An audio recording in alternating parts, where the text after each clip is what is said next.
Yay! Okay, I'm ready when you're.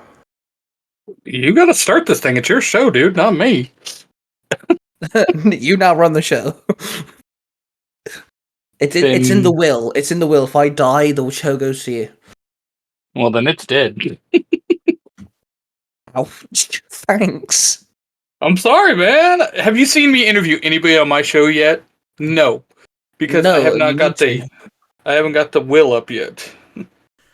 Hello, everybody, and of course, welcome to the Tiger Nexus podcast. This episode is going to be a bit of a different one. My guest returns from two previous episodes, Cosplaydude637, my parabatai, my best friend, and my business partner. Today's episode is a bit of an information dump towards you listeners. See, me and Cosplay Dude and our fellow Ranger Bro is part of the Three Ranger Bros Studios, a studio which is currently being built from the ground up with all three of us, and all of our content is included. We now have merch stores and all sorts of stuff, and because there's so much going on, we wanted to update you on what exactly is happening. And instead of just doing a video randomly on the internet or something, we thought we'd make it a podcast episode so you can generally listen to me and Cosplay Dude just have a general conversation about it all.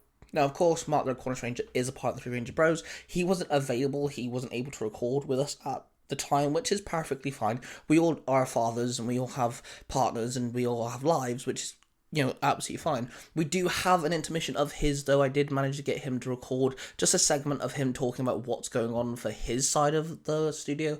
That'll be thrown in the middle as well.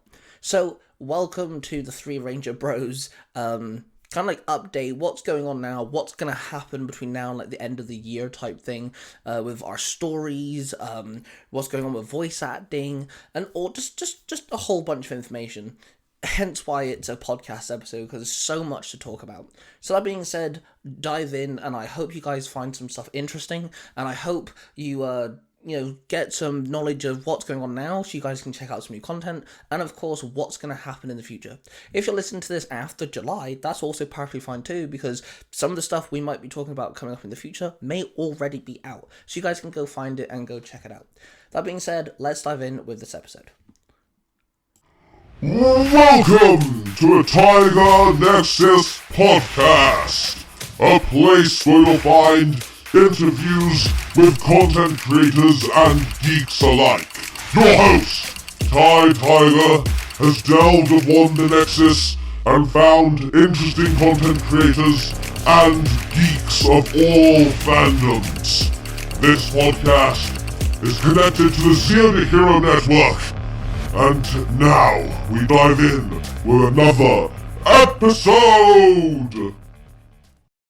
Hello everybody and welcome to the Tiger Nexus podcast. I'm your host, of course, Ty Tiger, and today's episode is going to be a bit different than normal. My guest is not new to the podcast whatsoever. He's been around twice already, so third time's a charm, I guess.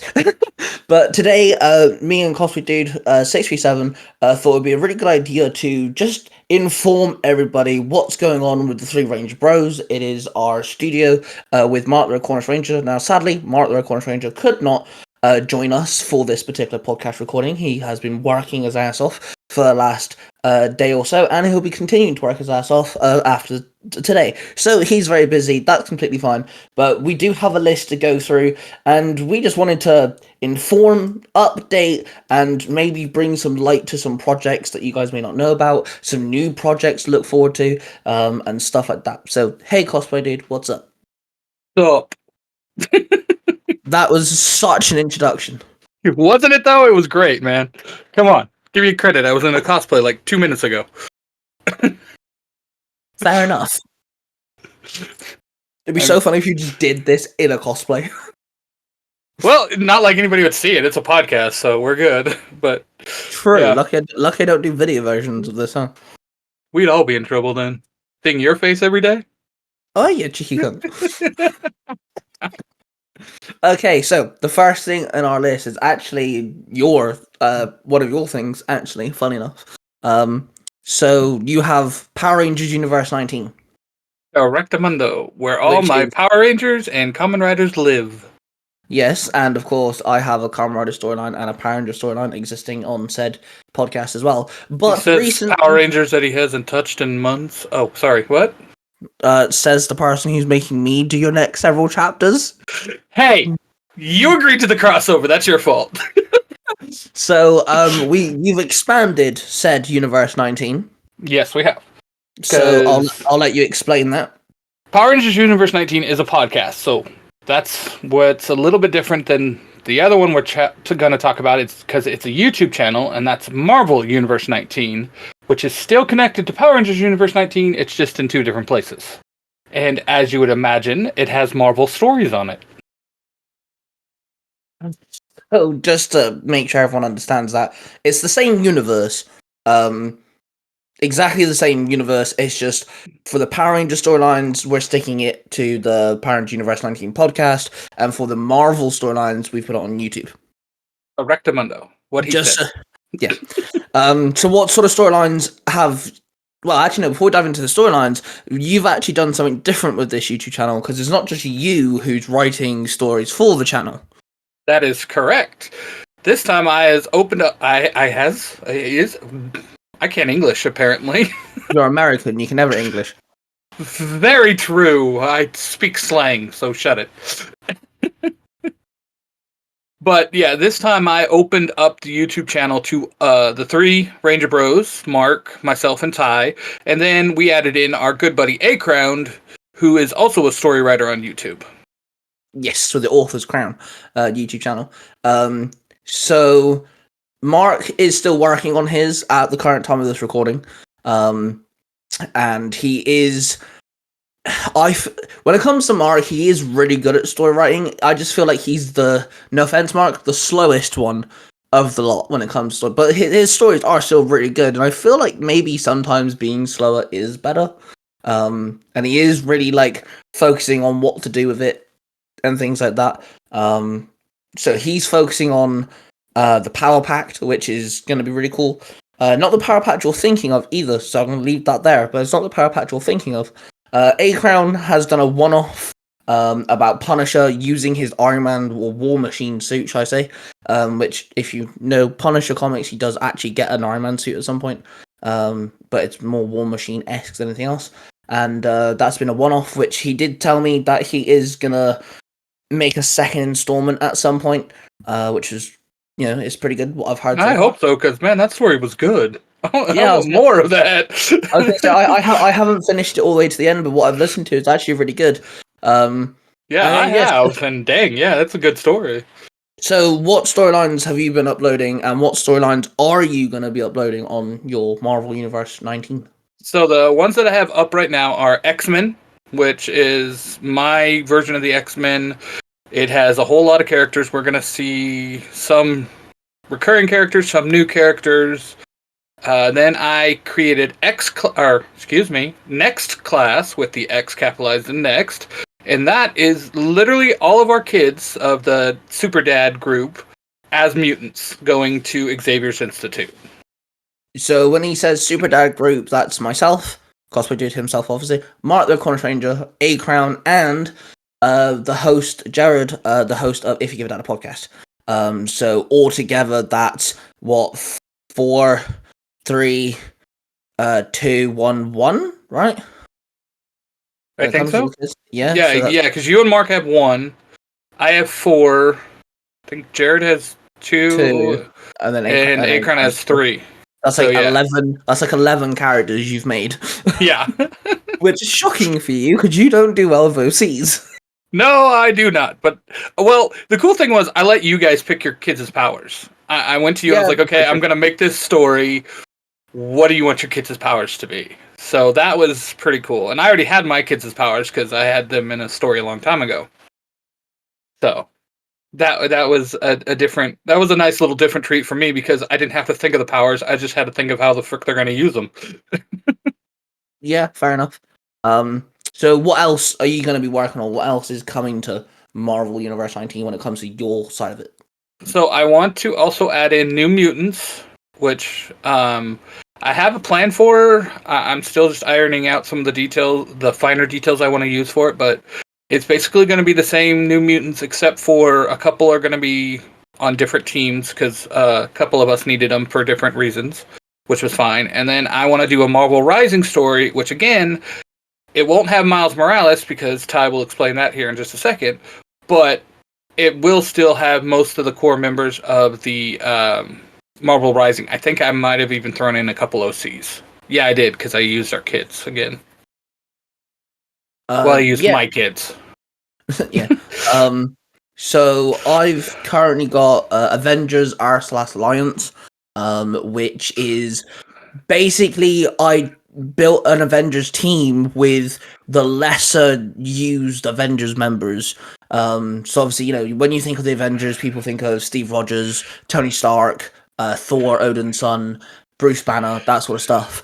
I've decided to go with Miles Morales, Ironheart. I've got Sam Wilson as Captain America. I've got Jane Foster as Thor. So I'm using the characters that have been Avengers in the comics at some point or another, but they're not mainstream headlined Avengers.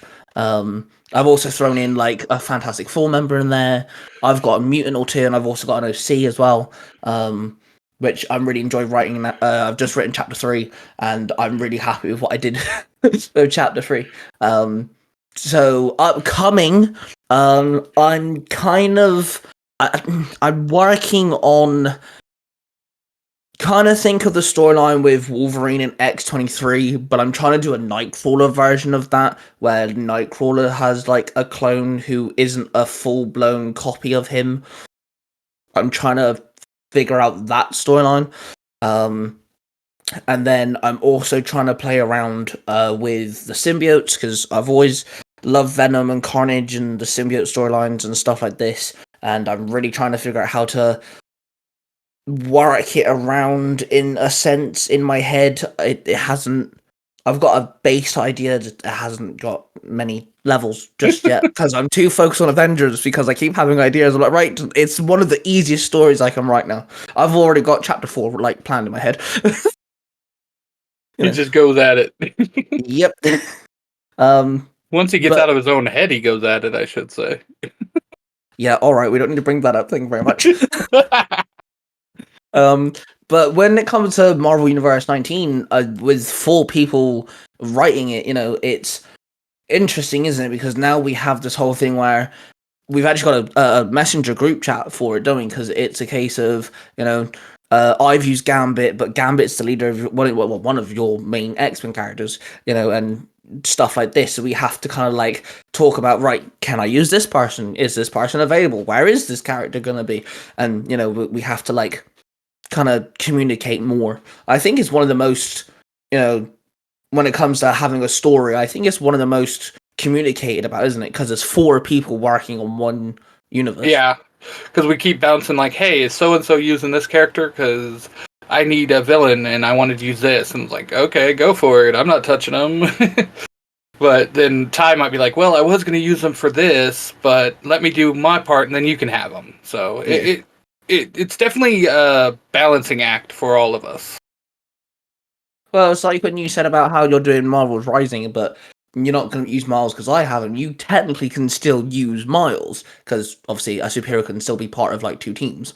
Like you said, you're using some of your X-Men kids in the next class, but they're going to be throwing around to the others as well. So technically speaking, you could use Miles in some scenes. And like I'm using Human Torch. He's coming up at some point, but Mark's the one kind of working around Fantastic Four. So like, me and Mark are talking a lot about, where can, Johnny go and what scenes can he be in and all this sort of jazz. I just find it interesting, 4 of us are working together. Yeah, definitely it is. It's like I said, it's a balancing act where we have to all stay in constant communication as we're in the writing process, which is something different for us because most of the time we're just writing our own stuff and then throwing it on each other's channels. Yeah. And it's like, so I've obviously got Jarvis, which I voice, and I'm very much enjoying kind of... I might add. He does an amazing Jarvis. I'm just going to say that. I really enjoy voicing Jarvis, and when A-Crown talked about doing Punisher but in his War Machine suit, he actually contacted me. He was like, dude, I kind of want to use Jarvis. I was like, well, I don't care. He's a robot. And he's like, no, I want to use your Jarvis. I was like, oh, you want me to voice? I was like, well, yeah. And then we kind of agreed that would make sense anyway because, it kind of brings a connectivity if the same character's being voiced by the same person. So like, I was happy to voice Jarvis for his storyline. But yeah, At I'm really least in the contents of Marvel Universe 19, we need to try to keep all our characters. Like, if we use Punisher, I'm gonna have to ask A-Crown, "Hey, you want to voice your Punisher? Because he's yours." So, and same thing with your Jarvis. Keep it streamlined that it's the same Jarvis all through all 4 stories, or how many ever we have. And all 4 writers. There we go. Yeah, and also we've got I've made it a thing in this story that I'm using Oklos, which I've already used Oklos before in my Mutants for Hire storyline, but because this is a different universe, I'm able to do different things with him. And I've made it this time around that he's a newbie. He has no idea what the fuck he's doing. He's completely new to this whole superhero thing. He can't even control his powers properly. And I made it so ground that he's got a big connection to Gambit. Like Gambit, kind of looked out for him, when he was growing up and stuff. And I've had Gambit in my storyline, even though he's in your X-Men story, and we've both agreed that Oklos can even come to you at some point and team up with the next class or something like that. We have, and he will show up. He'll show up in various stories, but as long as he's not doing something like in your world. Yeah. So yeah, I just thought we'd need to bring up the Marvel Universe 19 because I think it's a really cool idea. The fact that you've got 4 people working on it so far, the stories have been really good. You've kind of broadened your content a bit with having different narrators now. So I've joined your narration. Your wife's also agreed to do some of it, and stuff like this. So I think when it comes to your storylines, listening to them will be better because you'll have an actual narrator now, not the AI voices. Actual people, not the AI voice. Yeah. But I don't know. I honestly, I think Marvel Universe 19 is one of my favorite projects at the minute. Working on. I know I've only got the one story at the minute, but I just love the whole idea that we're working together. We're all coming up with ideas. We're all bouncing off each other and stuff like that. Right now, because it's all kind of new, it is a simple case of, hey, is anyone using this? And we all just get the simple response of, no. It's fine. I wasn't planning on it. It wasn't planning on using that character. But yeah, I think it's one of my favorite projects at the minute, to be fair.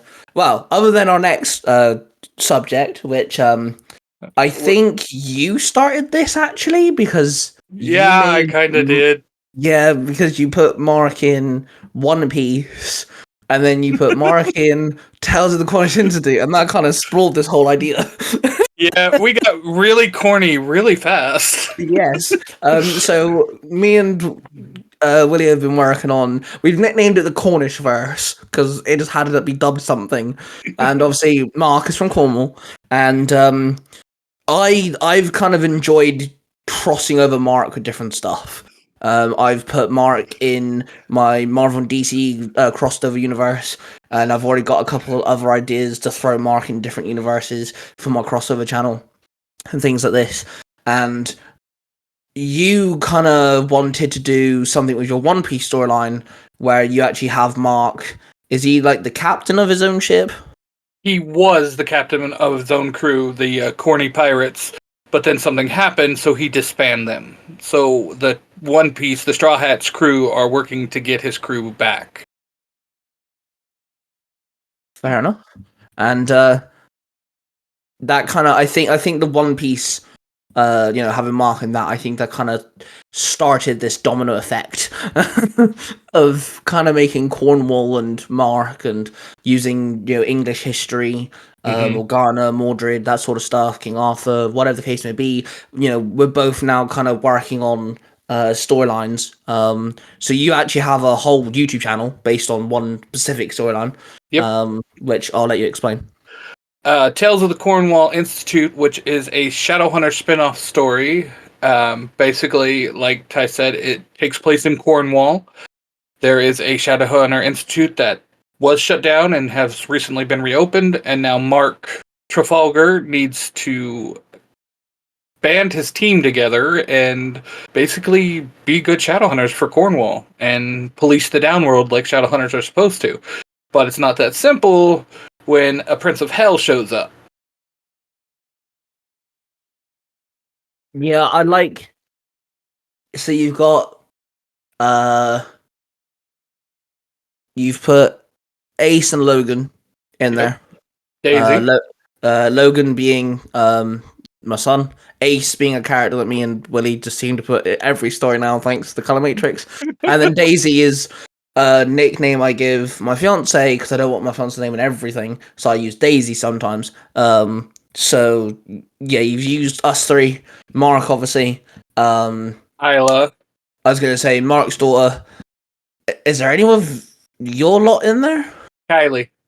That's the one that I don't often use is I put her in this one. So because I don't know, I it's not that I have a hard time writing of her. I think it's just, thinking about what she would think of this stuff kind of hurts sometimes. So yeah, that's it's why I don't use her that often. Yeah, that's understandable. But yeah, like so far, you've done a really good job. I've enjoyed reacting to it, and listening to the storylines and stuff. And me and Mark are also voicing our characters. I'm voicing Ace and Logan. I just love the fact that like Logan just seems to be a bit of a hothead. He is. He's a what's the word I'm looking for? He's a true-born Shadowhunter, so he thinks he's all that in a bag of chips. Yep. So I just love that. And then when it comes to like on my end, the only real thing I've done other than putting Mark the Red Corner Ranger and other stuff is I have a Far Cry storyline on my Tiger Tales Game Over channel. Now, if anyone knows anything about Far Cry, you know that it's always about a big bad who owns a island or a plot of land or something, and the whole point of the game is you're just a person and somehow you beat the bad guy over just ridiculous odds. And I did exactly that with this. It's Cornwall's now gone to hell. Armies have sprawled all over the place, guns just stroll around the street, the good guys are all over the map, and my character was meant to interview the new leader, which Mark actually named after someone called Murdoch Redroof, and it all goes tits up, and now my character's in the middle of Cornwall trying to save the day, and I'm actually going to have Mark turn up somewhere. Mark's going to be an ally, but yeah, Mark's actually voicing the villain as well, which is kind of cool. But that's one of the storylines I've done. Storylines I've planned, I'm working on, but we'll get to that in a second because you've just, well, as of recording this, you've just dropped a new Cornish verse storyline on Tiger Tales, a part of Storytime. Yep. Which I'll let you explain. So, as a lot of people know, definitely Ty knows, I'm a huge fan of Sword Art Online. It's one of my favorite animes. I cosplay as Kirito. I love it to death. So I decided, what if I created a team for Mark to lead that still play Alpha Online, but they live in Cornwall. And 90% of their quests are going to be England mythologically based. So they're just going to be a group of fairies running around battling English myths, and it's been a lot of fun so far. And I actually got to do something clever with the character Ace this time, which Ty really liked. And we're kind of looking forward to using that with the color matrix, aren't we? Yeah, so my color matrix storyline is on Tiger Tales Lost Stories, and the whole point of the color matrix is Ace can scroll through the multiverse like he's shopping on Amazon, and he can pick a universe, and he gets plugged into the color matrix, and it's very much like James Cameron's Avatar, Sword Art Online, The Matrix, stuff like that, where your conscience is being put in another body, but it's Ace looking through the eyes of a different version of himself. And in the storyline of Color Matrix, I've done all sorts of stuff like Power Rangers, Avatar: The Last Airbender, Friday the 13th. I've done all bits and bobs. Has Been Hotel. Yeah, and that's something that you wrote. And then it's also been put on Tidehouse Game Over because it's gaming related. I've also done gaming universes, but they're called Data Worlds, which I actually stole off Kingdom Hearts. Legit. So like I've done Kingdom Hearts, a few of them actually. I've done Assassin's Creed. I've done a few things like that. And when I explained this properly to Willy, he's now kind of put a mission in where Ace is now almost in every storyline. So at some point, if I need to write a chapter of the Color Matrix and I'm stuck, I can just go, well, hang on, let me look at the catalogue that Willy's left me. So this time round, Willy's used one of the rules where Ace has to be called Ace. But I understand that, not every writer can use Ace or likes the name or stuff like that. So I've abbreviated the name. So his name can be Axel Connor Eternal. So if you actually look at the initials of Axel Connor Eternal, it will spell Ace. So his initials spell Ace, and I'm fine with that as well. So you've now made it. So which way is it? Axel turns into Ace. So Axel Connor Eternal is the human in the real world that uses the Animsphere, logs into ALO, and becomes the salamander mace wielder known as Ace. Which I really liked. I thought that was actually kind of clever. I thought that was actually really cool. Because, I was like, well, I need a real world name. Wait a minute. He has a real world name. Let's just use it. So, and I ran it past Ty, of course, first because it is his character. So, he does have rules to using Ace. And it's just been fun kind of watching you kind of put Ace in different places. So that character has popped up everywhere, people. I mean everywhere. Legit. Almost like I think Mark's the only person who hasn't used Ace now. Because A Crown has, your son has, stuff like that. Like literally as of this recording, he actually dropped a new episode finally. What? I know. I was shocked too. Right, hang on. I need to slap myself because I don't know if I'm dreaming right now. I might have fallen asleep earlier because I was knackered. No, it's all real, man. I was shocked too. Funny enough, I have him tomorrow recording with me. So when it comes to future Cornish verse ideas, do you have any other ideas where we can explore the Cornish verse? I haven't come up with any yet, but I'm really toying with the Persona 5 storyline right now that I want to write, and I might make Joker have a friend that's from Cornwall. I don't know yet. Fair. So, but yeah, for me, these 3 stories are basically the ones I have right now for the Cornish verse. So at the moment, I only have the Far Cry storyline, and for some unknown weird reason, I keep on coming up with ideas for games and not anything else. It's really strange. So I've got an Assassin's Creed idea where instead of being someone in the modern time, going into the Animus and going to someone, way in the past and being an assassin in, whatever time period, it's actually Mark's way in the future. Like, we're talking like high tech, cars hover, all that sort of jazz. And when he goes into the Animus, he actually goes to modern day time where Mark's an assassin. And I've actually designed his outfit where his coat, his long coat, actually has the Cornish flag on the back, and it's the last thing people see when he flees the scene. Which also allows me to play with the idea of an assassin with modern day gear, so you can have flashbangs and silenced pistols and tasers and shit. So I get to play around with that, which is kind of fun. So I'm looking forward to kind of working with Mark on that one.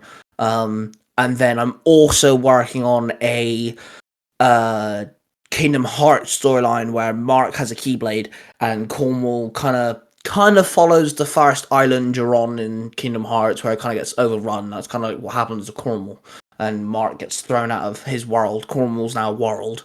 There you go, Mark. We managed to make Cornwall the whole world. Okay, you don't have to brag about Cornwall anymore. It's a whole planet now, bro.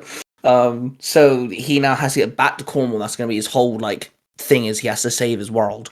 And me and Mark are working on a Cornish Keyblade, which is kind of cool. So like I said, I don't understand why, but a lot of my ideas revolve around video games. It makes no sense. But it's fun. It's been fun. Me and Mark actually did have an idea for an OC of Mark's in my Marvel and DC cross universe, and I'm really tempted to bring that to light as well. Yes, okay, it'll be taking place in my Marvel and DC fanfiction universe, but I can still now include that into the Cornishverse a bit, which, funny enough, involves Spider-Man. So that'd be kind of cool. Alrighty. So yeah, Mark with spider powers. I'm kind of concerned. Not exactly spider powers, but it's related to Spider-Man. Me and Mark actually came up with the idea ages ago. We've actually talked about this months and months ago, but once me and you started working on this Cornishverse idea, I was like, maybe I should do something with him finally. That'd be kind of cool. This will work out a lot better this way. Yes. That's the way me and you do it all the time, though, because we'll have like story ideas that just won't do anything, and then we'll come up with something and be like, hey, it fits. That's very, very true. Actually, yes, we often we'll have a conversation. We're both like, that's how we do this. And then one of us were like, "Hey, what do you mean?" After 5 minutes of explanation, we're like, "Oh yeah, no, that totally works." That makes sense now. Yeah, that fits.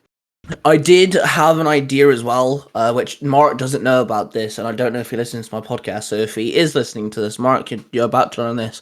I really want to do a Transformers storyline where Mark's the Transformer, and he hides in Cornwall, he's on the run, he hides in Cornwall, and he finds two kids or something that he hangs out with, that help him out and stuff. Okay, that'd be cool.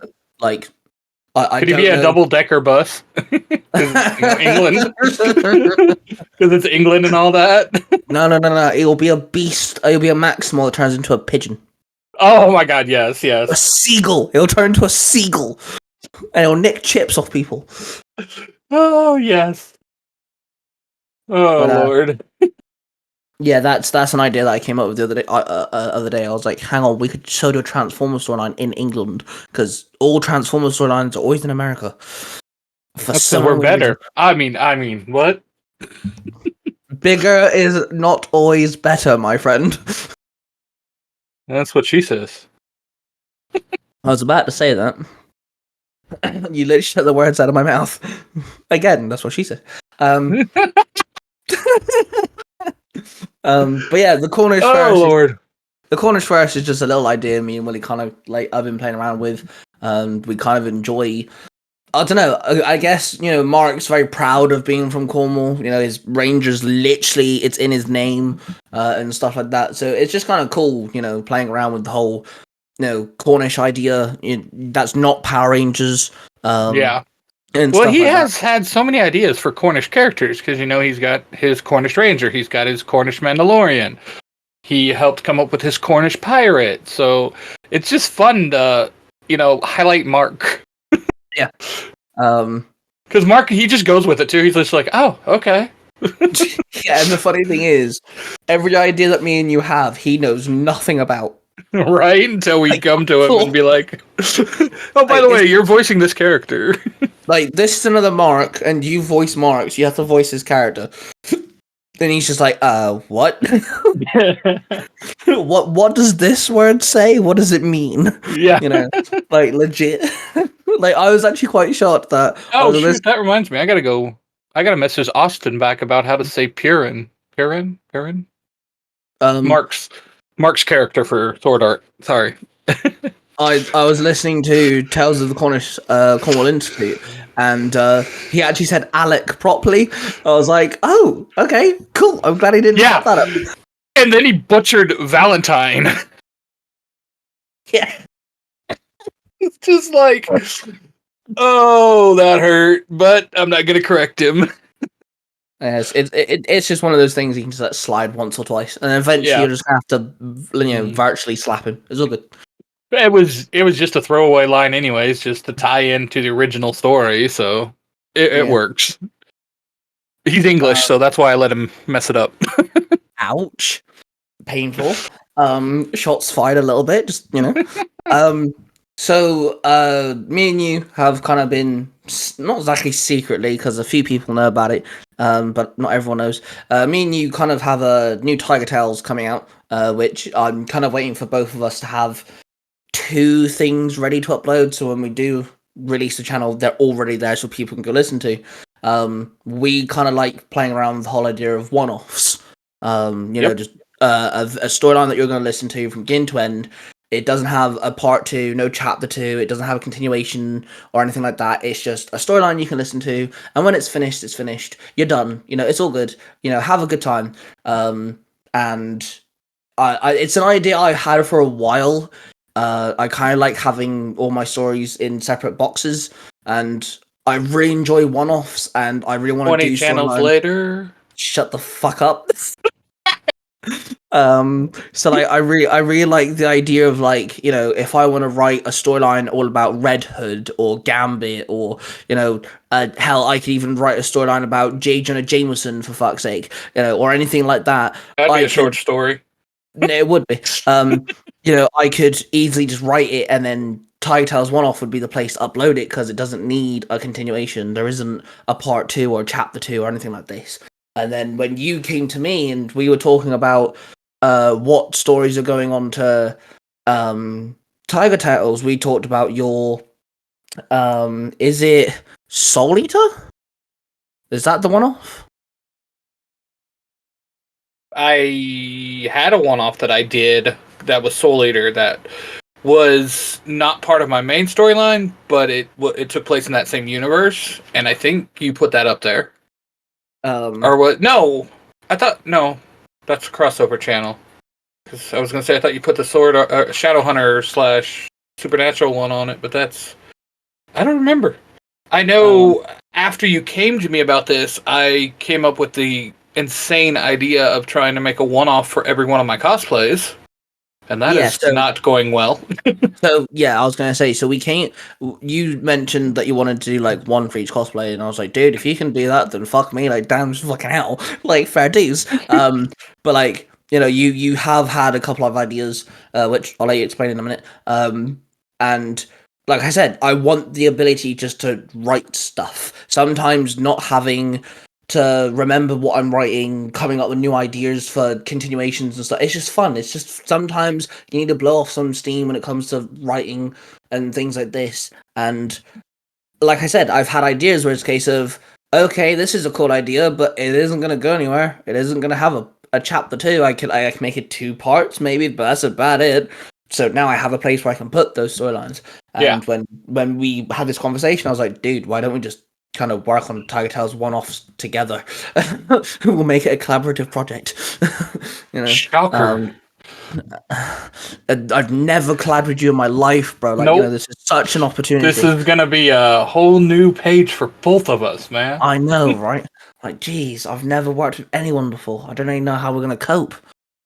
So I want to clarify just a little bit. When he says one-off, he does not mean that it can't be part of another one universe. For example, one of the ones that I've been working on, and I need to get back to it because it's a really good story, as I have a one-off of Gambit. Yes, it's the Gambit from my X-Men with his Rogue, but it's a completely different storyline than the main storyline. So it's still a one-off, it just has characters that you've already listened to. Oh, yeah, well, thank you for bringing that up, that's a very good point. So I've got a story called Mutants for Hire, and there's 4 main mutants, and in the next chapter of Mutants for Hire that comes out this year, they're bringing in 2 extra characters. They don't join the team properly. They're kind of like auxiliary rangers or 6th rangers sort of like aspect of the team. They're kind of like around when they need to be.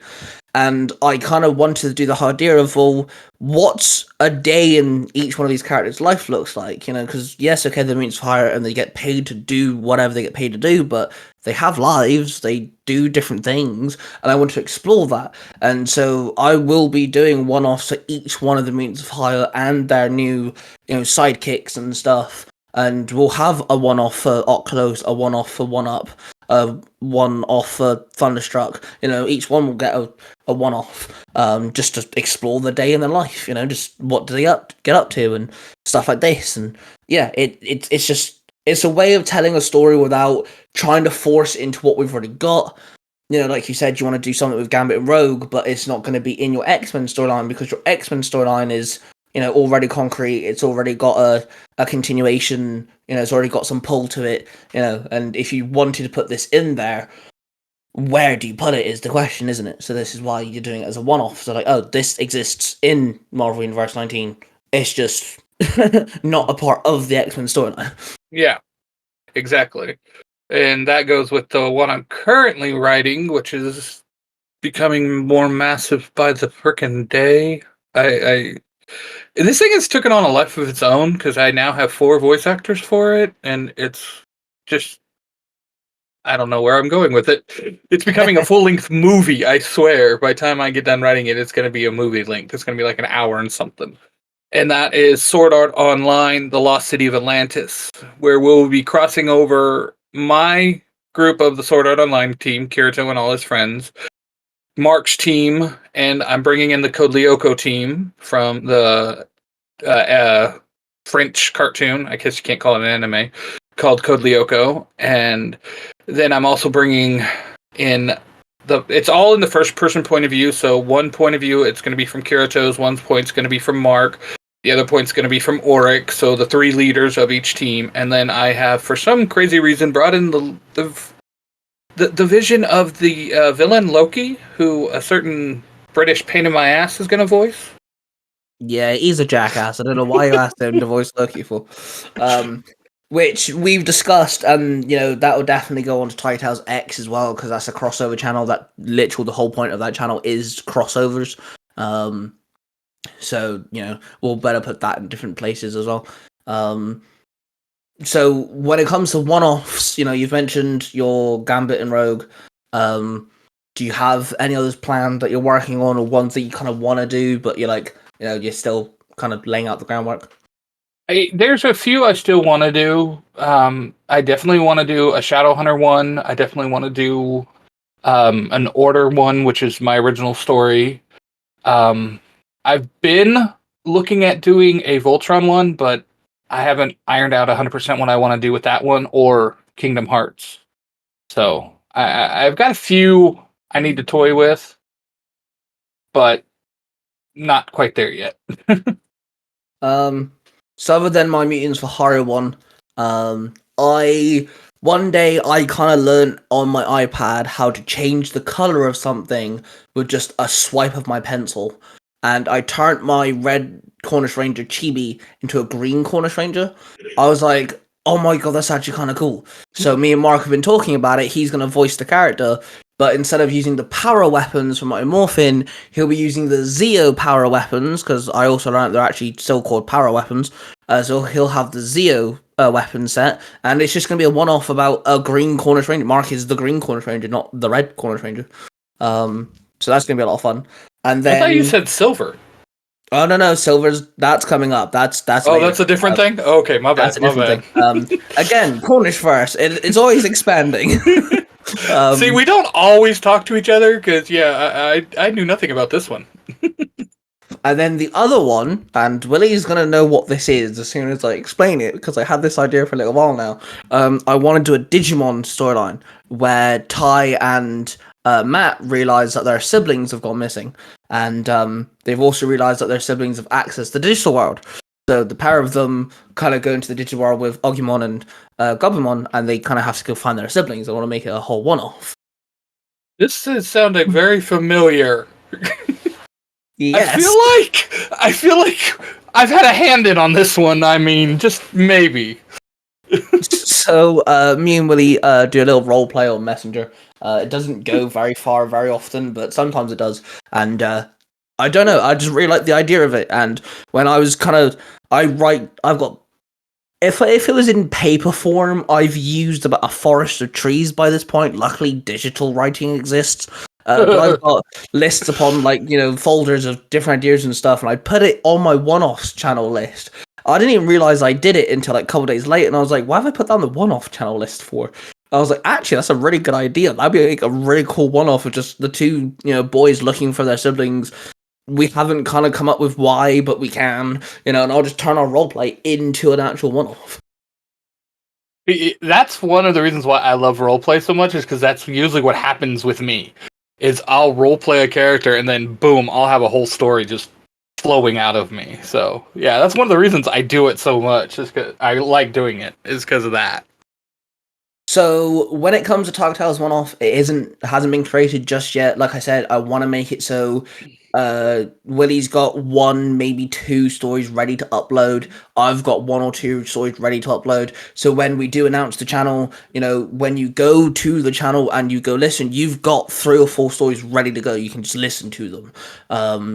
And I've learned that lesson a little while ago when it comes to making channels, and it's kind of a new rule I've kind of made, that if I do make another channel, when I make a new channel, Yeah, what's this if crap?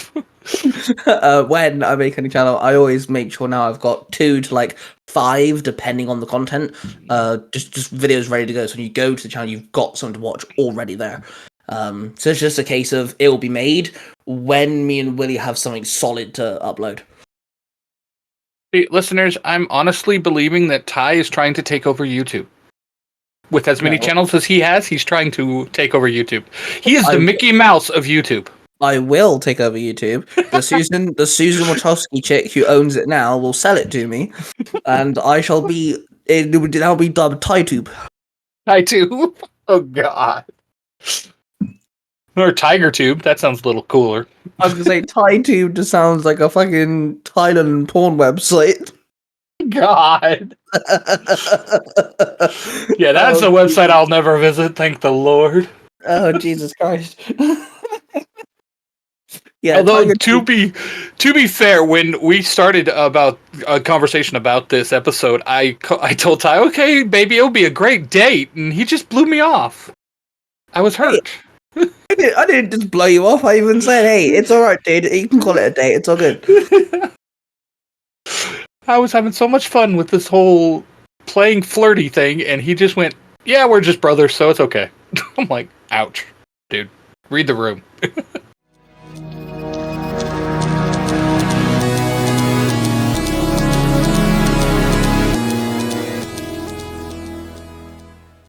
It's time for Dad Joke of the Week. Why is it bad to iron a 4-leaf clover? Because you should never...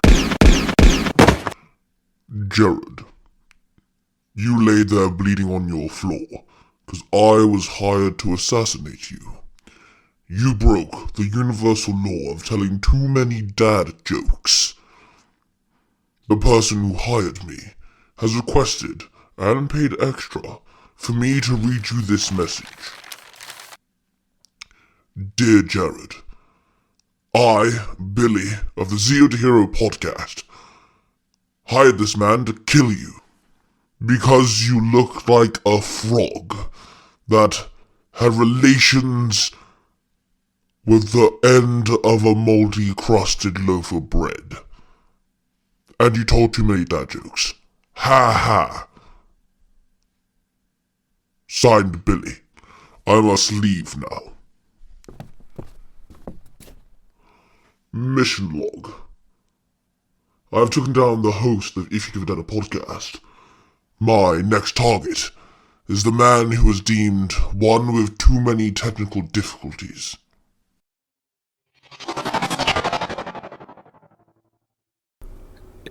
It was just a joke. Oh, Jared, I've come with your Big Mac. Oh dear. Oh, poor Blighty. He's been murdered. It's all right, lovely. I'll eat the Big Mac for you.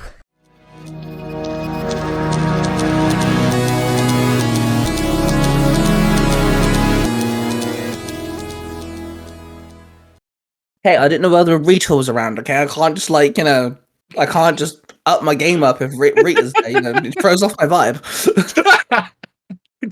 He had no Riz, that's it. Dude, you're in your 40s, you can't say Riz, you're not allowed. I am 41. Thank you very much. I can say whatever I want. If you say so. Okay, so me, you, and Mark have a story that we work together on the writer, and we all have our own made-up Power Rangers in called Power Rangers Global.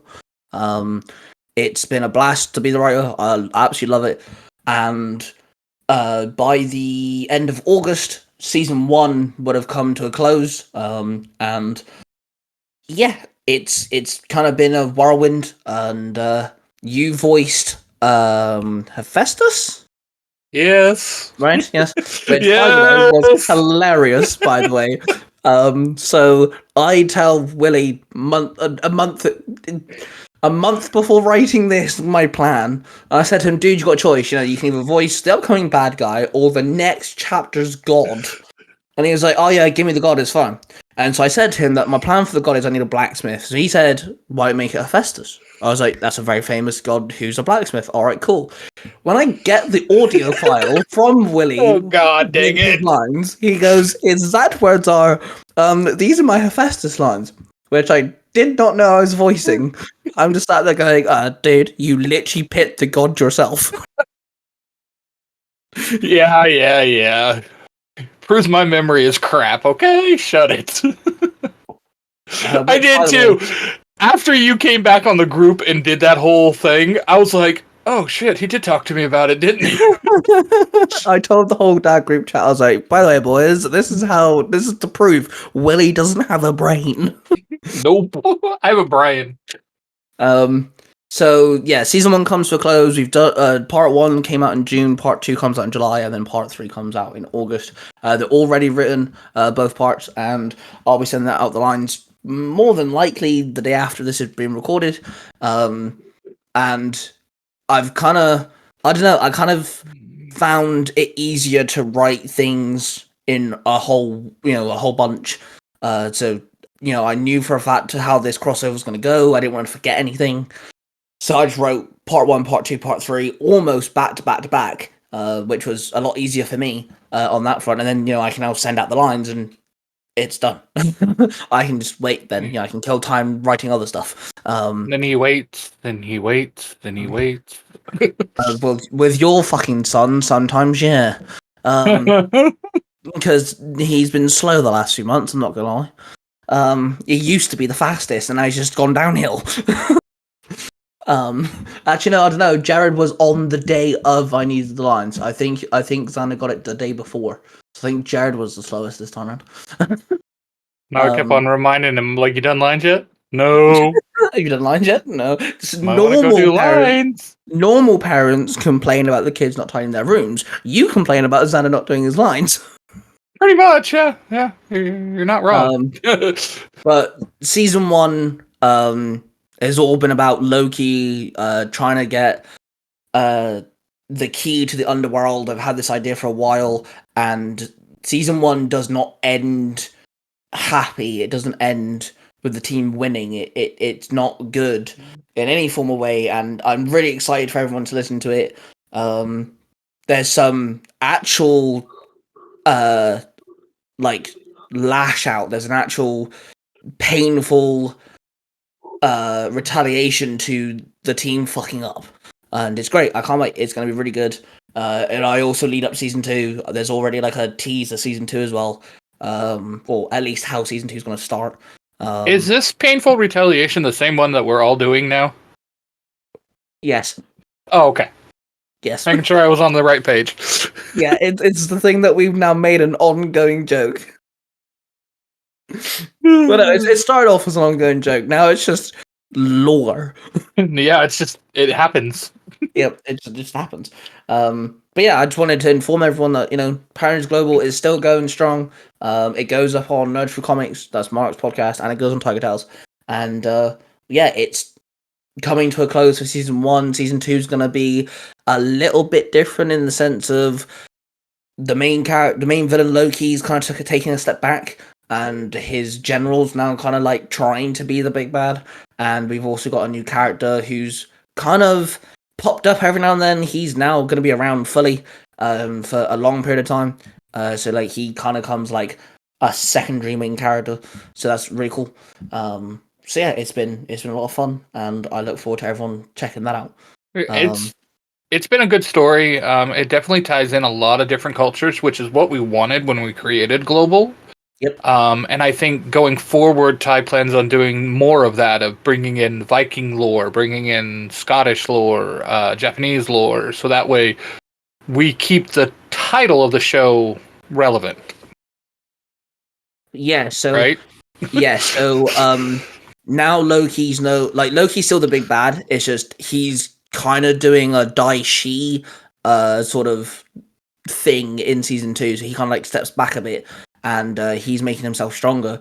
And so when Nephis kind of steps up and she's like, hey, I'm the bad guy now, I'm gonna fuck up the Rangers,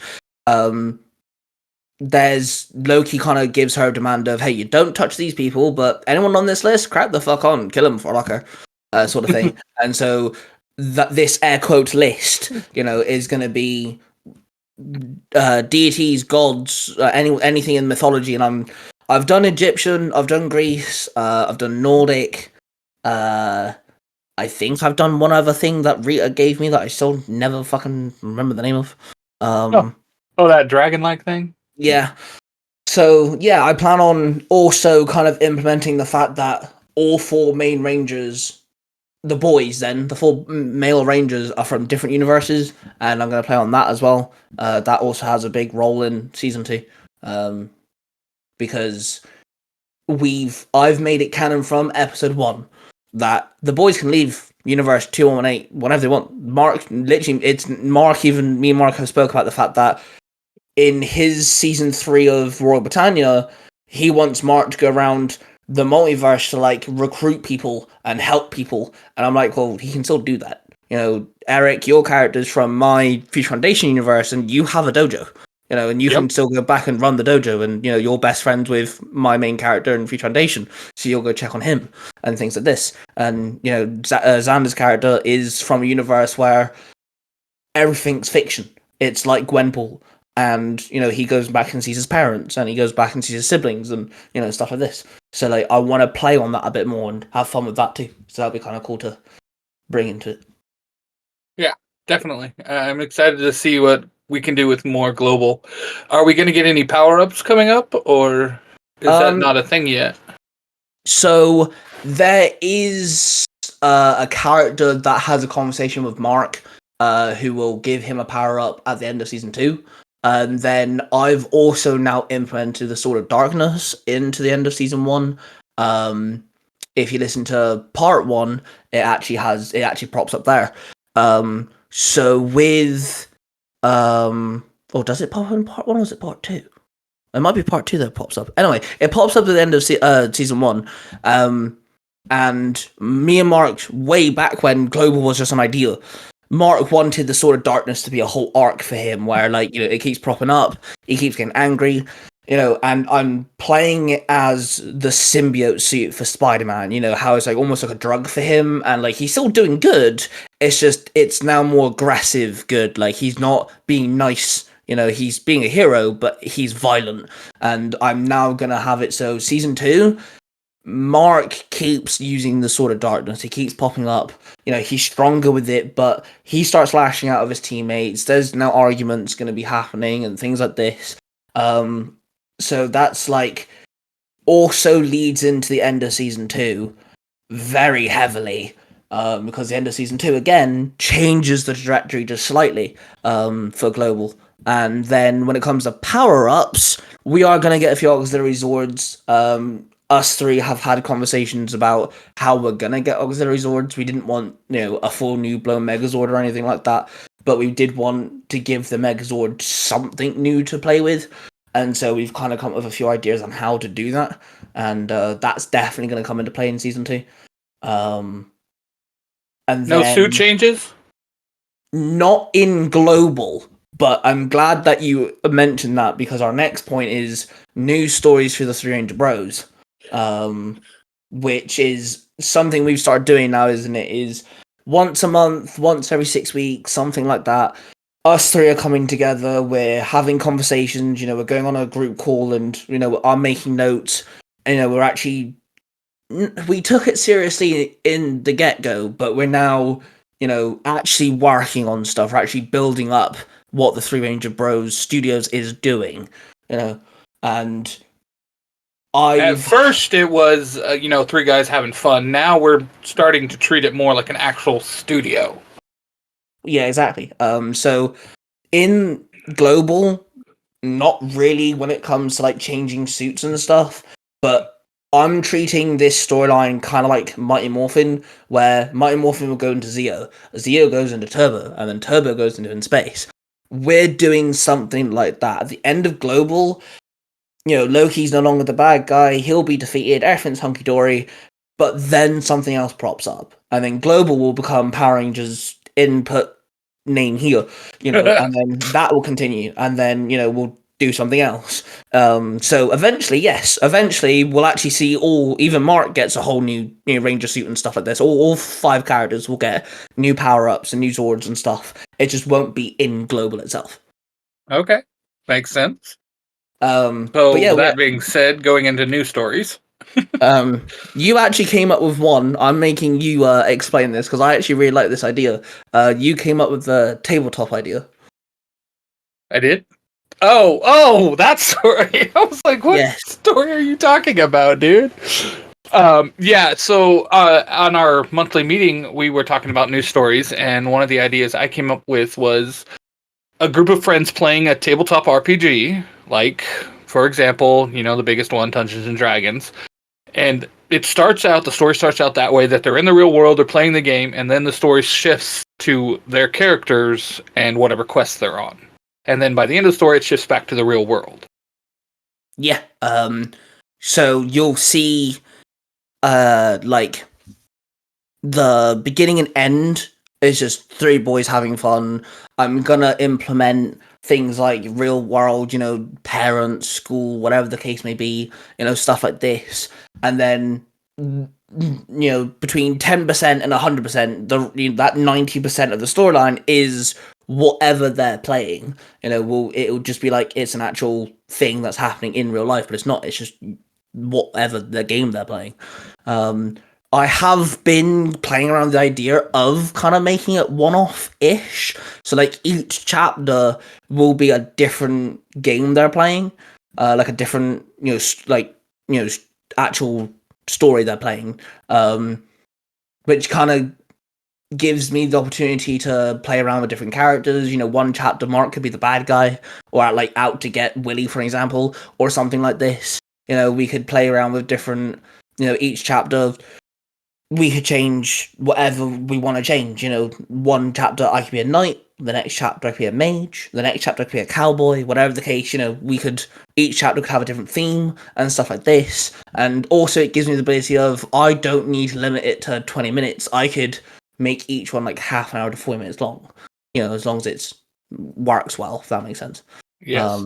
So like that's a lot of fun. I want to get Global Season 1 done, and then as soon as Global Season 1's done, it's going on a break for a little while, and then that's when I'll be focusing on this storyline and then on other storyline that we've got planned too. Once we come up with a name for it. Yeah. And then the other idea, so all 3 of us actually have this, we're all fans of this particular genre, just not the same things. I think you and Mark have more in common when it comes to this genre than like me, but we want to do a space themed, exploration, exploring the unknown charted, planets and things like this. And because we don't ever want to shoot ideas down, do we? That's kind of like our number one rule, that everyone gets their voices heard, sort of thing, isn't it? Yes, definitely. So to make it so every idea counts, we just all agreed that this isn't in Star Trek or Star Wars or Marvel or Doctor. It's in everything. Literally, our storyline is we're exploring planets, but we could use planets from anything that has planets in. We could end up on Tatooine. We could end up on Vulcan. It's all encompassing. Yeah, and we agreed that we'd be. Let's see if I remember this. You're the medic, I'm the technician, and Mark's the captain. Correct. Okay, I'm glad I remembered that because I'm the one writing this. So like we agreed that like we're a team, and our whole job is to explore stuff. I know it kind of sounds very Star Trekky, but there's no such thing as an original idea anymore. And when it comes to space things, it's either you're exploring, you're heading to a destination, or you're out to destroy something. That's kind of your limits. Pretty much nowadays, yeah. Yeah. So like, but the whole idea that all planets exist in one universe, for a couple of chapters we could, hang out with some Wookiees, but then in the next couple of chapters, we could be hanging out with Groot or whatever Groot is. We, like I said, we all like the same genre, but like I said, you Mark like Star Trek and stuff like that, but because we all like different things in this genre, we all can kind of throw up, names, planets, alien races, and stuff like this for me to work with. So for a couple chapters, I don't know anything about Doctor Who. I've only watched 2 Doctors, I think. All right, ladies and gentlemen, you heard it. An Englishman that knows nothing about Doctor Who. You heard it here first. I know some stuff, but I watched the season that got, is the reboot where they brought back Doctor Who from years of it never being around. And then the Doctor Who came after. They're like the only 2 Doctors I know. They're the only 2 Doctors I've ever watched. I don't even think I've watched all the episodes. I like the premise, but it's me, and I struggle watching TV programs as it is, and I'm not sitting here watching like 1,000 years worth of Doctor Who. No offense. The American knows more about Doctor Who than he does. Yes. I'm just saying. That is very true. So like, there's Doctor Who, there's Star Trek, there's Star Wars, Marvel, DC.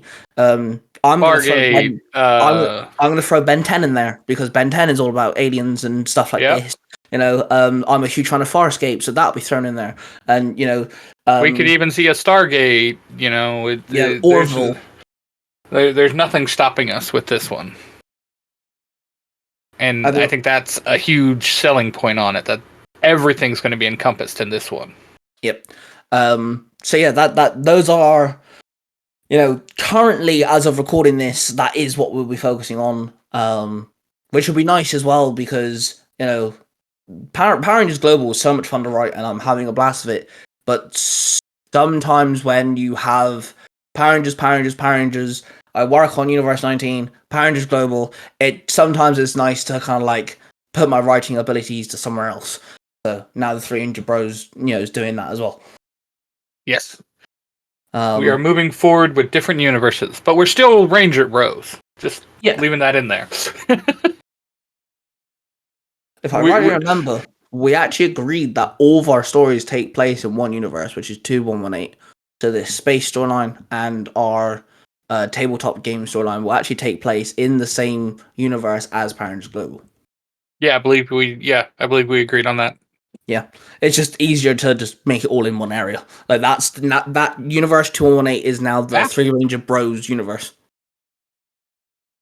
Whoops, I lost you there.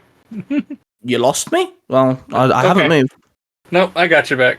My headphones connected to something, and I don't know what. Probably my phone. Hold on. My phone.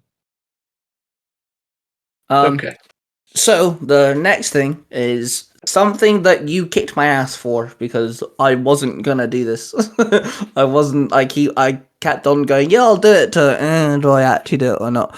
And you keep on kicking my ass on the whole. I shouldn't write stories I feel like I have to. I should write stories that I want to. Yes, very much so. So I wanted to do a universe where I come up with the story first, even if it's not a whole idea. I just come up with premises first, and I lock it into a certain amount of storylines, and that is the whole universe. And it's combining fan fiction and the fan fiction of just writing about characters already exist, but then OCs. I'm merging the whole thing into like one margin to a state where like I'm having Peter Parker, Miles Morales, but I'm also throwing in a whole new idea using his villain, or their villain, should I say, and stuff like this. And I've got about now, within the last 48 hours, after speaking to Xander, our last guest on the podcast, and things like this, I've now kind of got about 5 solid ideas that I'm going to work on, and it's going to go on its own channel, Tiger Tales Universe 7429. Don't ask me where the numbers come from. I literally asked my fiance, hey, give me 4 random numbers between 0 and 9. So that's what she did. And she did. And she exactly did that. So Universe 7429, and we've got things like I've got so far 2 Power Ranger teams. Well, 2 Power Ranger storylines, but I want 3. One of them being the Silver Cornish Rangers. There he is. Which is what me and Mark are working on. Then I came up with an idea working off your Cyberforce story, which I've now turned into 2 storylines already, but now there'll be a 3rd. This is what happens when Power Type makes such a good storyline. So I've now come up with a cool idea for another Cyberforce-esque storyline. I've got a Spider-Man storyline, a Naruto storyline, kinda. I'm taking the Uchiha clan from Naruto, and me and Xander are going to be working on it, and they're placed in modern day, so they've existed this entire time. They were ninjas, and they've existed this entire time. They're still kind of ninjas, but they hide away, and they live, like, as remote as they possibly can. No one knows where the fuck they are. Scientists nowadays want them because of their abilities and because they have the Sharingan eyes, and they're hunted, and so they're more modernized nowadays in this storyline. I'm also trying to work in Kingdom Hearts as best as I can. It's annoying the crap out of me. I really want Keyblades in there somewhere, but I'm basically just taking things that I love, things I'm a huge fan of, and they're not necessarily going to cross over with each other. They will acknowledge each other. Like, I'm going to be clever and have it like on the news or over conversation or whatever the case may be. But there won't be any direct, oh hey, this is the character from this storyline meeting this character from this storyline. As such, there may be 1 or 2 times where, like, I don't know, Spider-Man runs into another character, but that won't happen all the time. But I just wanted something new, something fresh to do, to the point I'm not even going to be narrating it. I've actually decided that I'm actually going to have a narrator, or narrators, so to speak, because I work on other Tiger Tales channels, and I also voice, Parents Global and stuff like this. I'm like, I can't be working on every Tiger Tales. I've already got you uploading storylines on 2 almost 3 channels. I've got A-Crown working on stuff. So yeah, I wanted just something new and fun to do. I'm not even going to be narrating it. I don't even know if I'll be voicing any of the characters yet. I don't know yet. But as I collect stuff, who's on TikTok, who's my last guest, I've spoken to Xander, I've spoken to you, I've spoken to Mark, and as I'm building it, I'm like, yeah, this is coming together slowly, the pieces are building. And you're actually voicing a villain. Yes, I am. Which my second villain. Which actually leads into our next point, which is literally titled Willy voicing villains. You don't play villains. No, I normally do not want to be a villain. I don't cosplay any villains, per se.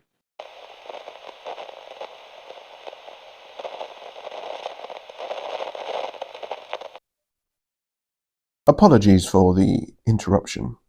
You do not need to adjust the settings on your listening device. This interruption is intended. It's me, Mark, the Red Cornish Ranger, and today I'm coming to you to let you know what's going on within Nerds Through Comics and my plans for what is being called Season 4. So with the previous season, I'm going to be continuing the Boom Comics Power Rangers, along with my own series of Power Rangers Royal Britannia. I'm also hoping to drop a special episode at the beginning of August, which will be the premiere episode of Season 4. But I'm keeping that under wraps of what it actually is, but you're going to love it. Let's just say it's going to be totally awesome. My main plan for Season 4 will be trying to smooth out some of the rough edges that I'm finding within my shows, where it's uniformity of the credits, or refining some of the sounds and audios. As for the comics, I am planning on doing quite a few. I will be doing some solo comics. I will also be hopefully doing The Last Ronin as an adaptation, along with hopefully with my two bros, namely Ty Tiger and Cosplaydude637, we're delving into the Sonic the Comics. There is also plans for me to create several other podcasts that will have a more Pacific. No, I don't know. There's also plans for me to create several other podcasts that are going to have a more Pacific run. The first of these podcasts will surround Universe 20 and the adventures of the Red Cornish Ranger. In fact, the podcast is going to be called The Adventures of the Red Cornish Ranger and Universe 20. There will be a lot of old episodes going to be posted on that podcast, but they will have slightly more tweaks to them, to the credits and to the sound. But I will also be creating a new exclusive series for this podcast, and it will be called Tales of the Ranger Council. This series will be devoted to the exploits of the Rangers within Universe 20, both before and after Mark becomes the Red Cornish Ranger. The second podcast will be devoted to being able to binge listen to some of the comics that I've done, such as the Star Trek Doctor Who crossover, along with the Doctor Who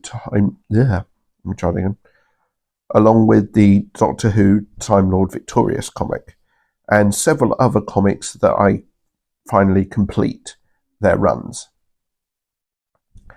The third and final podcast that I'm planning on creating, I'm going to keep under wraps, but trust me, you're going to want to listen to it when it does come out, especially if you are a Power Ranger fan. And there you go, that's what I am planning for Season 4. Hopefully you're enjoying Nerds Who Comics, those that do listen to it, and I hope to do a lot more in the coming year. So stay tuned for more.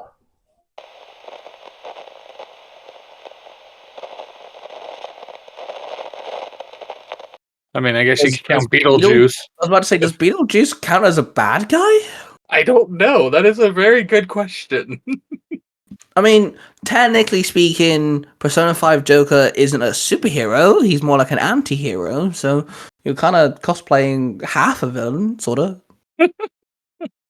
What made you want to voice villains? I had this really good friend who told me that I could probably pull off some really good villains. So I took his word for it and decided to try for some villain parts. Oh, well, that friend of yours is a dumbass. Yeah, well, I keep him around, but I haven't figured out why. Yeah, I don't know why either. I feel like you're gonna have to like either run him over or hit him in the head with a baseball bat or something. Something. So the first villain you actually voiced, as of recording this, I'm working on it. Working on? That wasn't even English. Working on it. I'm editing it together. I'm working on a Power Rangers in Space and Green Lantern crossover, and I wanted the Red Lanterns to have a Power Ranger ally, and I didn't want to go with the obvious, like, the White Ranger, Draken, the White Ranger from Dino Thunder, the Thunder Rangers, whoever's been evil before. I don't want to go something obvious, so I looked through the comics. And of course, I have actually been a fair few, evil Rangers in the comics, because they can get away with more stuff in comics than they can in the TV show. And one really spoke to me, and I was like, holy crap, that's cool. The way that they leave the character in the comics would be work absolutely perfectly fine of how I can do this. And that is Trek, who is the Green Psycho Ranger, who, in his comic book storyline, he fought the original 1980s team of Mighty Morphin Power Rangers, and I believe he defeats them, or at least most of them. He's the same race as Trip, which is the Green Time Force Ranger. And yeah, you are voicing him, which I Yes, really I like. am. Obviously, he's never been in anything. You know, he's a comic book character. He doesn't have a voice. So you could have done anything. And I'm actually at the point of editing your lines into it. So it's been really cool to like, you know, kind of see you at your comfort zone, see you kind of like dabble in new waters. And Yeah, it was fun being him. There was a couple times I tripped over words because of how I do the voice, but I re-recorded and I was like, okay, I got this. well, it's got 3 parts, so you've still got 2 parts of voicing him, and obviously in the next part he's now going to be around because you're only in the end. You know, you're the teaser for part 2. So in part 2, you. I think the one line that tripped me up in part 1 was the cat line. I kept messing up it. Yeah, because in the crossover, it's Dexter that tells Atrocitus that he smells like a Power Ranger. Or he smells like the Rangers. Because in the comic books, he's locked away in a prison cell on a ship that gets abandoned, and that's where the Red Lanterns go hide out because they're trapped in the Power Rangers universe, and they're all like communicating, and then literally Trek just literally puts his arm through his bars, and he's like, well. Who are you guys then, sort of thing. And they team up, obviously. So you're voicing my new Cyberforce storyline, which isn't called Cyberforce, it's called Cyber Evolution. You're voicing the villain. Yes, I am. Now, we came up with the villain together, and you're like, hey, what character do you want? And I was like, hey, give me the villain. Yeah. So me and you have kind of... You started the whole Cyber Realm thing, and then from that we kind of made other realms, but with the Cyber Realm, we've kind of made it so... Okay, so with the Magic Realm, for example, it can be called the Mystic Realm, and it can also be called the Magic Realm, but it's the same realm. It's the realm of magic, but it can be called different things. So with the Cyber Realm, we both agreed, hey, what if we make the Cyber Realm the digital world? It's the same concept. It's the exact same idea. So why not just make it both? So we've now made it so in Power Rangers, they call it the Cyber Realm, but it is the digital world from Digimon. It's the same thing. It's just... Think of how big our world is. You know, you're in America, I'm in Wales, you know, we're 2 different countries. That's how the cyber world, the digital world, the cyber realm, whatever the fuck you want to call it, works. You know, there's a section where it's linked to the morphing grid, it's connected to Power Rangers and stuff like this, but there's a section where, you know, digital monsters live and they kind of bring in the Digidestined, or they go to their Earths and whatever the case may be. You know, and my new storyline kind of delves in the line between the two, and we came up with a bad guy because obviously Cyberforce deals with a character called Stingnet, who's like the big boss. He's like the big bad. He's like the king. He rules the place. I wanted there to be a connection, but I didn't want it to be a direct connection. And you said to me, well, you know, there'd be other places that need some form of, you know, person ruling them. Some sort of dictatorship. Yeah, and we came up with Duke Digital, which I absolutely love that name.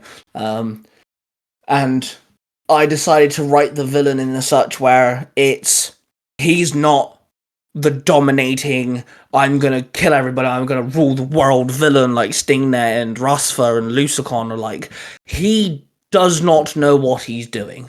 He's gonna be hot-headed. When a monster gets destroyed, he's gonna flip a table and scream at whoever's in front of him for no effing reason. You know, he's gonna lose his mind because the Rangers are getting to him, and he's gonna pull his hair out because the generals keep fucking up and stuff like this. He's gonna be not your average Power Ranger villain, and that's what I love so much, is that I get to play around with this. And it also kind of gives you more to play around when it comes to voice acting, because you'll have weird and wacky lines where you are losing your absolute mind. So just another normal day for me. I was about to literally say, so basically voice acting a day where your kids piss you off. Yeah, pretty much. It's another day in the life of me, so yeah, it shouldn't be too much of a stretch. So when it comes to Cyberforce, we've actually kind of got it's not exactly a crossover as such. Cyberforce V2 aren't crossing over again, but we do. Well, we've kind of got rid of that term because they are literally connected now.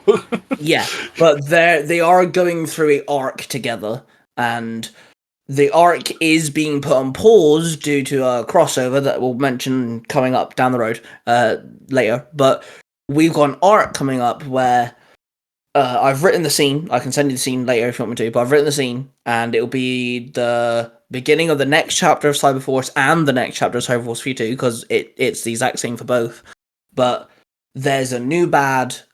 He's actually William Cranston's villain, one of William Cranston's villains, and he's made two monsters using Cyber Realm energy, and one's gonna go and become a new general for SteamNet, your villain for Cyberforce.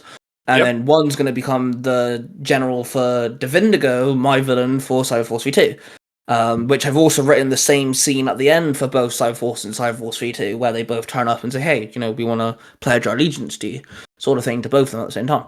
And I came with the monsters. I chose reptiles. One's a turtle, one's an alligator.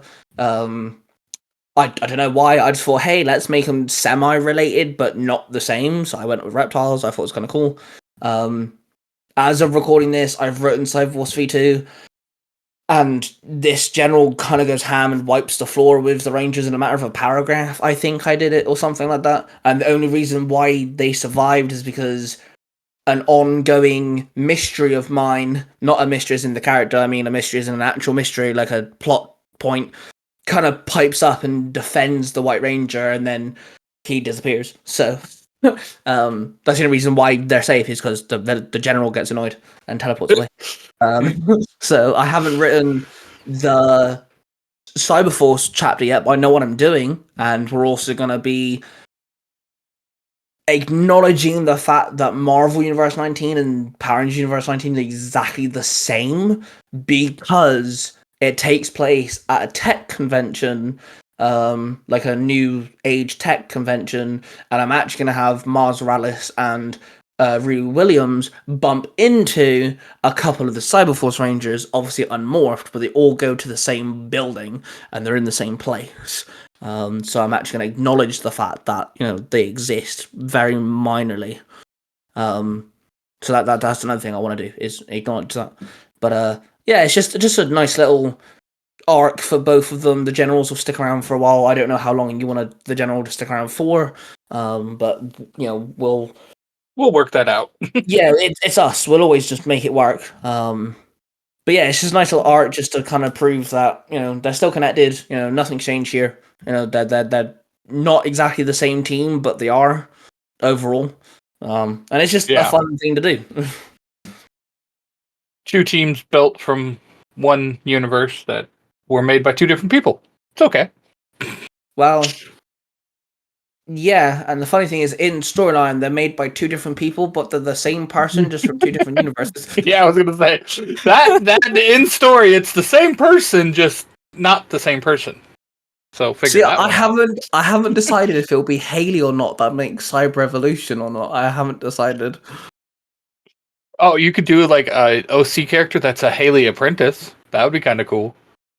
See, I was thinking that, but I've done that for Xander's storyline in Universe 113. I was just thinking of gender bending her, making it a boy. Oh, that would be cool too. Completely. So it's do a gender switch. Haley, but it's just like, oh no, I'll call it something with H. Henry. Henry, yes. I'll just have a boy version. It's the same character, still a complete computer geek. Just it's a boy. Which would still play into our love of the multiverse, that not everything's the same in every universe. Exactly. Which, yeah, let's not get into the multiverse conversation, because I love that, and it's one of my favorite things. Dude, one of the favorite things about this studio is the fact that we are a multiversal podcast group. I have a whole storyline of exploring the multiverse with just Ace. Yeah, that's why Ace is everywhere. Literally, my next point is actually called "What Are the New Aces?" Yeah, I can see that. I'm reading it right here. It's a good segue right into it. Let's go. See, I think you've actually put Ace in more storylines than I have. Because quite possible. Because I don't sit there and think, I'll put Ace here, I'll put Ace here. I just write the color matrix. I just come up with random things. But maybe I should just start putting Ace in things, because Ace isn't in any of my Marvel DC's the crossover fanfiction universe. He's only in one Power Ranger storyline. And I think Power Rangers Cyberforce V2 is the only thing I've put Ace in properly. I could be wrong, but I believe that's the only thing that I've done where I've physically have put Ace in the storyline. Here's the thing. Months ago, this guy came to me and Mark and was like, hey, I want to do it where Ace can jump between his bodies, and I need him in every universe. So I took his word, and he is in every universe. Oh, actually, no. What I said was, the storylines you have, could I write a storyline within them using Ace? You took that as right. Every storyline now needs an Ace. Hey, I even got the way I'm working it now. We got multiple Aces in one universe because Code Lyoko is going to have a form of Ace, ACE, and That's it's literally the only reason why the whole new Ace section's here is because I wanted you to explain that.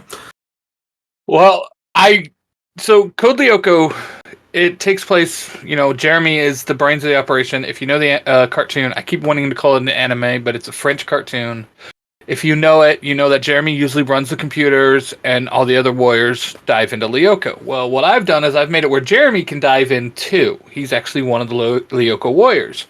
I've added an OC into it. I brought William into it. Sissy is now a member of the Lyoko warriors. Again, if you know the anime, she was one of the bullies, but she's now good.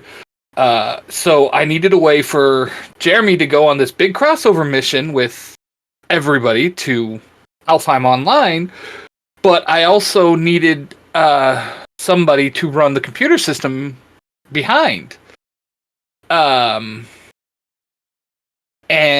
so I was like, hey, what if I created an AI? I was like, well, I don't want to do, completely rip off from Ty and do Daisy as an AI. I was like, well, what if I made Ace an AI and it's pronounced, the name is ACE. It's not pronounced Ace, it's the letters ACE because they're an abbreviation. And I messaged Ty and he's like, yeah, do it. That's kind of cool. And I was like, sweet. So now Ace is a computer program. But See, Ace is also in Mark's story, which is connected to this one. See, the thing is though, you're crossing over the two storylines. The whole digital world game thing, whatever you want to call it. So, technically speaking, I'm cool with that. But I have been trying to figure out a way to actually, what does ACE stand for? Like automatic computer entity or something, I have that. Hold on.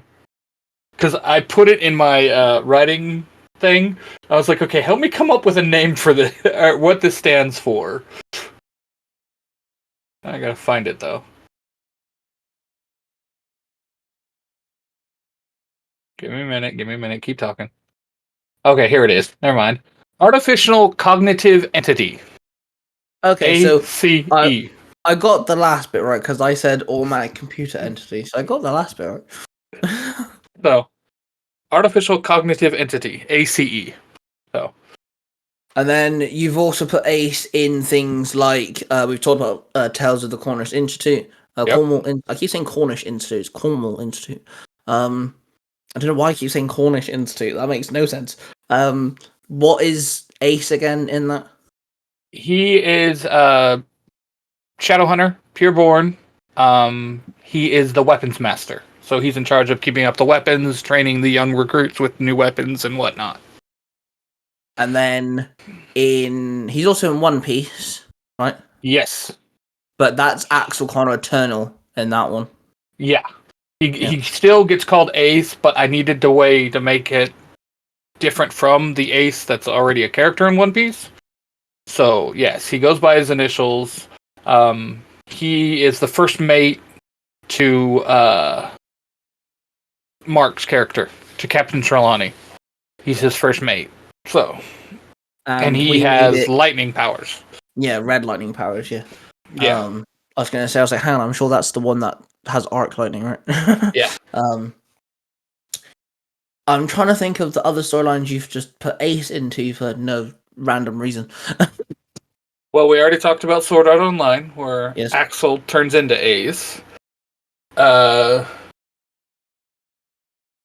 think those are the big three right now that I've got him in. Surprised. We're going to put him in Skyforce. That was the other one we have been talking about. Yes.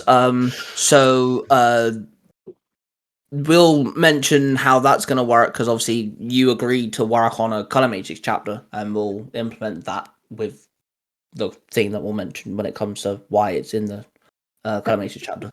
I'm quite surprised you haven't put Ace in Animorphs. Hey, don't give me any ideas yet, okay? Okay, Animorphs. I've only done the first chapter, so give me some time. See, and like the reason why I said to Mark and Willy, and I'm really tempted to. I think 8 Crown knows. I don't actually think he knows this, but I'm cool with people working with Ace as a character, and like the only thing that the only not a rule, it's not a rule, but like the only giver is, hey, use Ace, do whatever you want with Ace, but you're now allowing me at some point to write a chapter of Color Matrix where I'm using your story. It doesn't mean it's canon. It doesn't mean it doesn't have to happen, and stuff like this. But like Willie knows that whenever he puts Ace into something, at whatever point, I can then write a storyline in Color Matrix using these worlds that he's creating. Mm-hmm. And like me and Mark are doing it slightly differently, where Mark's season 2 of Royal Britannia is Mark exploring the multiverse, and almost every episode is going to be in a different universe. I'm then going to take that universe and put Ace in it somewhere.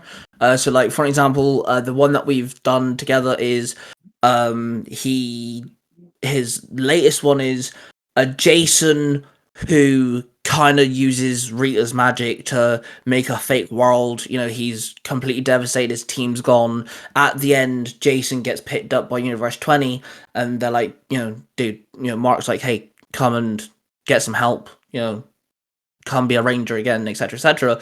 I did a storyline in that universe where Ace is the only other human alive. Jason just didn't know those other people, and Ace dies at the end. Literally, when Ace comes out the color matrix, he's literally completely like, whoa, I now know what it feels like to die without dying. Like, he can get his head wrapped around it. It mentally fucked him up a bit. But in universe, Ace finds the corpse, air quote, corpse of the saber-toothed tiger Zord, and he drinks water that was like a puddle inside of it, and it's mixed with whatever fuels the Zords, but it's leaked into the water. Ace doesn't know he's dying. He saw water and went, "Hey, look, something to drink," and it trips him up.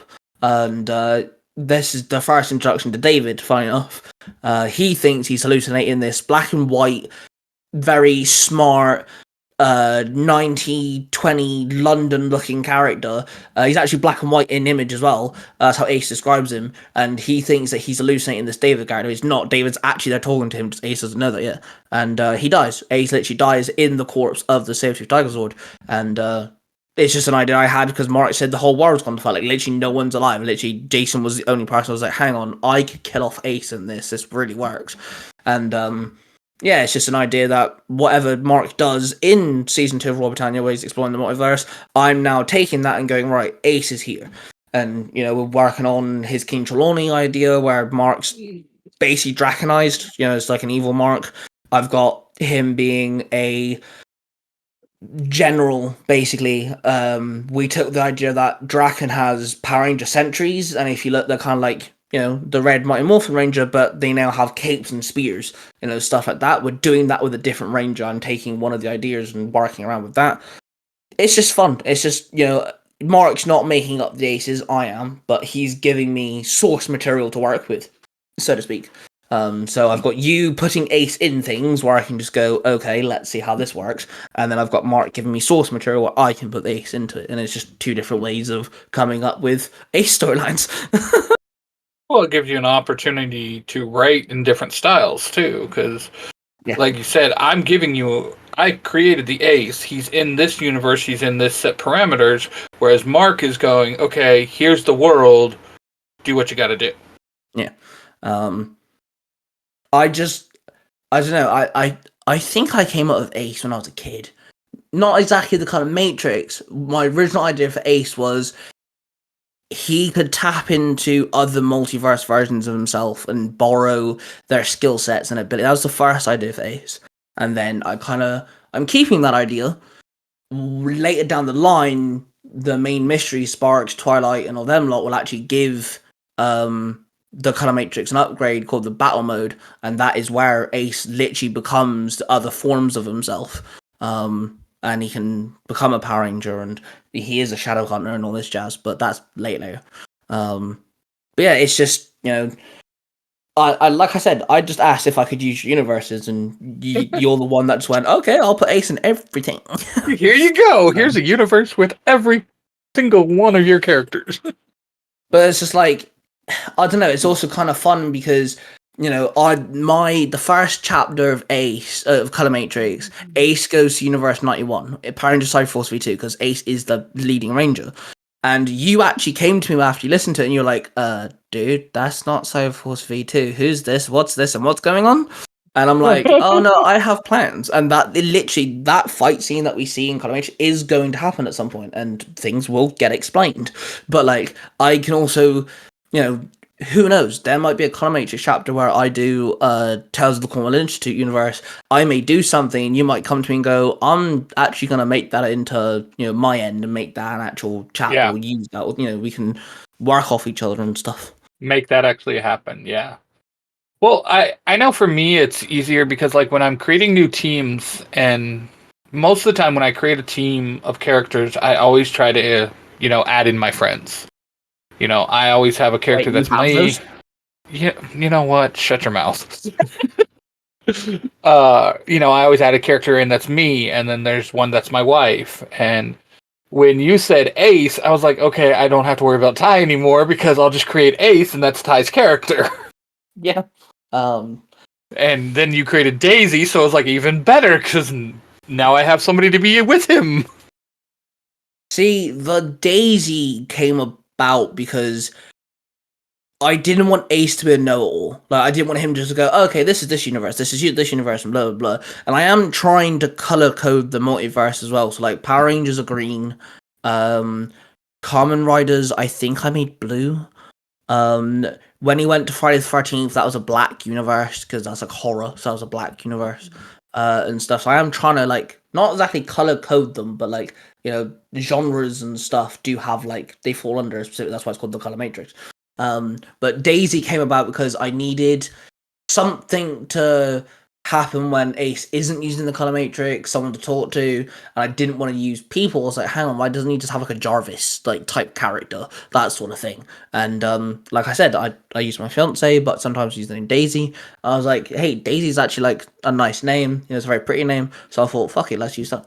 And so Daisy became the AI because I needed Ace to talk to someone. Daisy does look after Ace. She makes sure that he exercises. He's got to eat, exercise, and I think he has to read or something like that before he uses the Color Matrix because his body has to stay healthy. So. Yeah. And I did something similar with the Sword Art Online because Nia, Tiger, turns into Daisy. So. Yep. I kept your characters similar. So our next point is, and we've mentioned this a couple times in different places, we've made promos for this, but I wanted us to explain this proper. Story time of Cosplaydude637 is now on Tiger Tales. Yes, it is. I'll let you explain because it was your podcast. So the easiest explanation is I was getting overwhelmed jumping between podcasts, plus doing YouTube channels, plus trying to write everything. I was just getting so overwhelmed. I was like, something's got to give. Maybe I'll just quit doing story time. All these stories can just go off into the ether. And then Ty over here was like, well, why don't you just upload them to Tiger Tales? Because, I got it. It's there. This way you don't have to focus on them. If you want to, great. If you don't, you don't. So I was like, hey, that's actually not a bad idea. At least the stories won't get lost in the ether. And then also it's you can also use it if you've got a story idea but it kind of doesn't work on the platforms you've made. Hey, it goes to Tiger Tales. That's your backup. Yes, because there's so many of them. Yeah, so Storytime Cosplaydude637 is actually a playlist now on Tiger Tales. I'm as we're recording this, I'm still re-uploading Sword Art Online. But I've also been heavily editing 3 very big editing storylines. It's kicking my ass.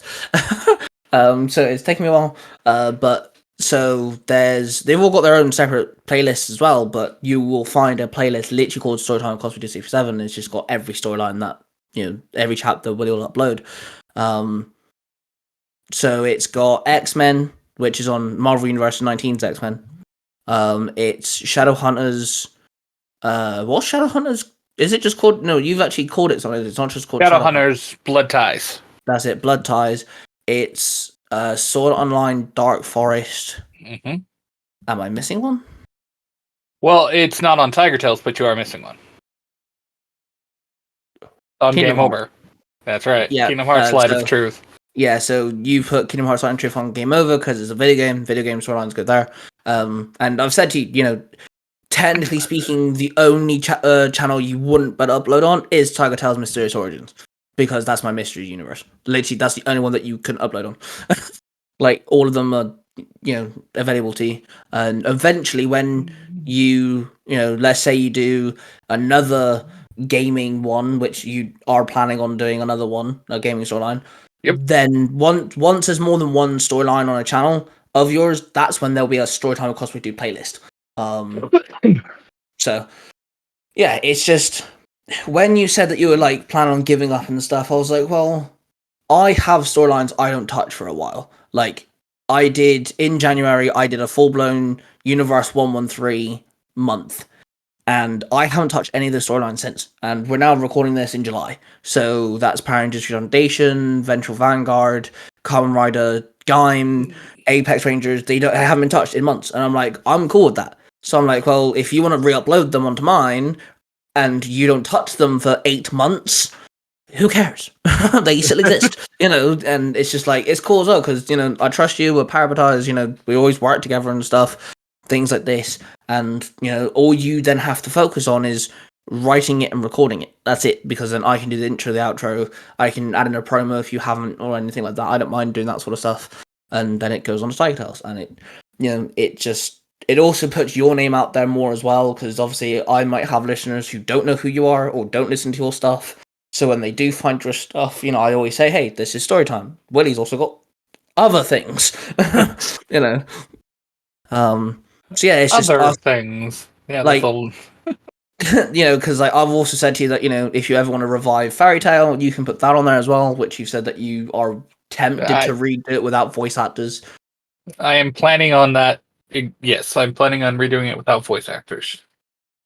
I just gotta do it. So, I don't mind, that going on there. And like I said, there's Tiger Tales, Game Over, and Tiger Tales, which you upload on. You do want to put something on Lost Stories, which is my first-person perspective storyline only channel, which you said that you're working stuff on and things like that. Yep. So, when it comes to the storylines you haven't uploaded yet, but you're going to, what storylines have you got planned? Yes. That's an answer.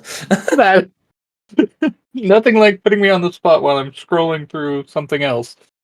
Well, for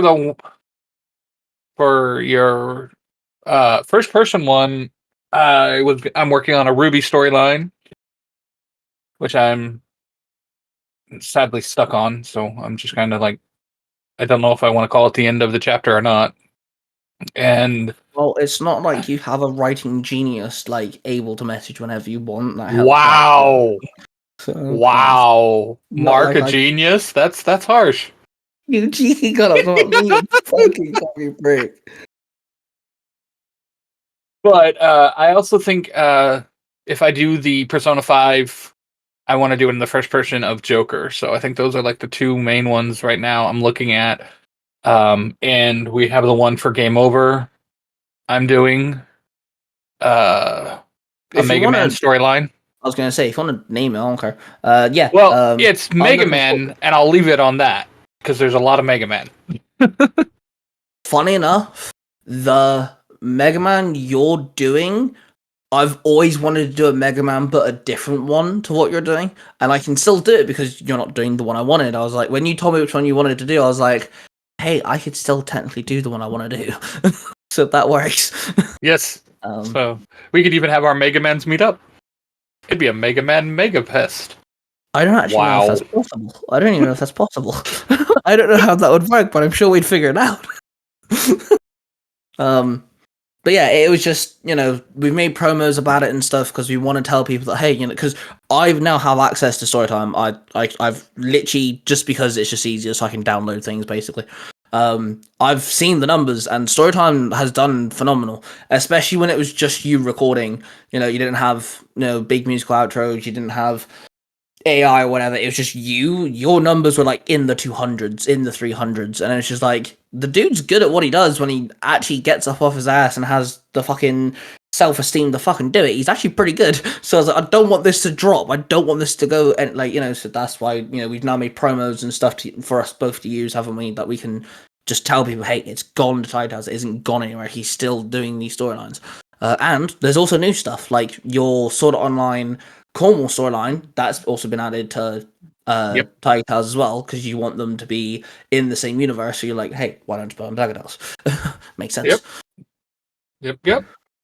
I still love the promo Rita and I just did for your podcast here, the Kirito and Asuna. That was like one of my favorite ones to do. That's actually going in the crossover that I'm editing at the minute. Apparently. Oh, nice. Nice, yeah. Because I was like, hey, Rita, you want to do this with me? She's like, yeah, sure, okay. She thought we were going to make a TikTok about it. And I was like, no, this is just voice. Yeah, it's fun to do, I made the little joke promo thing for with Jared for Billy, which he absolutely loves. I got to play around with my voice and everything. Me and Jared have agreed that his assistant, Janice, is just now a character, which I voice. I make myself sound like an old lady. So, she's just now around. So me and Jared are going to come up with a few ideas for her. Just because we can. That actually whole started because he came to me and said, oh, I got a 2-part. I'm like, hey, me too. And he's like, I just don't know how to end it. I don't know how to go from the interview to me saying, oh, by the way, I was like, hang on a minute, I could do something, and it's me, so I made it funny. And he actually told me that he showed it to his wife, and both of them were wetting themselves laughing, and that's how much they laughed. They're crying. I was like, yes, let's go. And he used it as well. I was like, all right, cool. So nice. But yeah, it's I'm happy with you uploading stuff. If Mark wrote more, I'd happily have him upload stuff too. Some of A-Crown stuff I'm trying to figure out where to put. So he does do crossovers. I'm tempted to put them on the crossover channel. He has spoke to me about a few one-offs. I'm like, okay, when the one-off channel starts up, I can re-upload them to there, because I like promoting my friends. I like helping everyone out, and I'm that being said, let me throw a promo in here, because A-Crown's stories are badass. I mean, he really thinks about some of the details that most people wouldn't think about when he crosses over some of these characters. His crossover with Power Rangers and Jason, I was just like, what? I would have never. I've said to him, because he came up, me and him are really good friends now, and we talk all the time, literally almost daily. You have those? And yes, fuck off. Throw my joke back at you, you little cunt. So we talk every day, and he came up to me one day and he was like, hey, my video's alright, and I'm like, dude, the only thing you need is a fucking laptop or a PC, because he does everything on his phone. Yeah. I'm like, dude, you need Audacity or something that can take out background and stuff like that. That's the only issue. It's not really an issue, but it can be. And I've said to him before, that's the only problem. You need a way to, it's fine that you have background noise when you're recording. People sometimes can't help it. That's fine. But there are ways to get rid of it, or at least make it so subtle it's easily ignored and stuff like this. And I've said to him, you need to get yourself a laptop or a PC or something so you can use Audacity and, use OBS, whatever the case, whatever the fuck you want to use. Some people edit with CapCut, and, I use a different software, and, even if it's just a good, decent laptop, you don't need a PC. I ran several YouTube channels off a laptop for years, Tiger Tales literally started on a laptop. Hence why it sounds so fucking bad. The first 2 chapters. Yes, let's blame the laptop. Actually, no, it's the crappy microphone I had. That's why it sounded so bad, because you can hear the fucking. It was really him. Well, my microphone is now peak, so shut the fuck up. But yeah, fucking. I just like helping people. This is why, like, when Mark started the idea of he's gonna traverse on the multiverse, I was like, dude, there's so many things we can do. I've taken his one idea and just blown it out of proportion. Like, Dude, but you're known for that. Like, literally, people, I am not joking. You go to Ty with, like, 2 words, and within 5 seconds, you have a whole universe. I don't know what you're talking about. I'm not.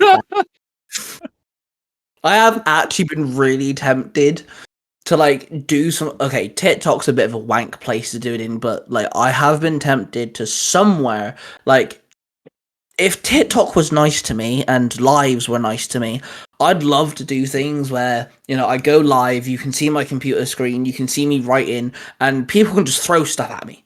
And I've got to put it into the storyline and just see what I can come up with on the fly and actually test my abilities, because I am good at this. And there are times I'm like, okay, let's not do this. And you've kicked my ass a fair few times, especially recently. Depression's a cunt, and personal life isn't great sometimes, and it affects content creating. And, as my parabatai, my brother, you do kind of kick my ass. And I'm glad you do, because, I am good at this. And I have the proof, and I'm kind of tired of doubting myself and stuff, and I know for a fact that I am good at this, and this is why I have people like you, Mark, A-Crown, message me and go, hey, I've got an idea, and I'm like, right, let's go, and I can help people. Like, A-Crown's come to me about loads of stuff and gone, I need help with this one scene, and I've just helped him like that. Like, in a matter of a second, I've gone, right, do this. Sorted. Well, at least you're starting to finally listen to people, because I don't know how many times I've told him to knock it the frick off, just do what he does. Well, it's just like me and Jared, if you give us our podcast, have the whole if you give a dad a fill in the blank. And we're doing a Smile Time TV show from Angel. So that's the whole thing about this universe is, he's in the Buffy universe, basically. And the Smile Time TV episode from Angel, where Angel gets turned into a puppet, that happens to Jared. He'll turn into a puppet. Oh, dear Lord.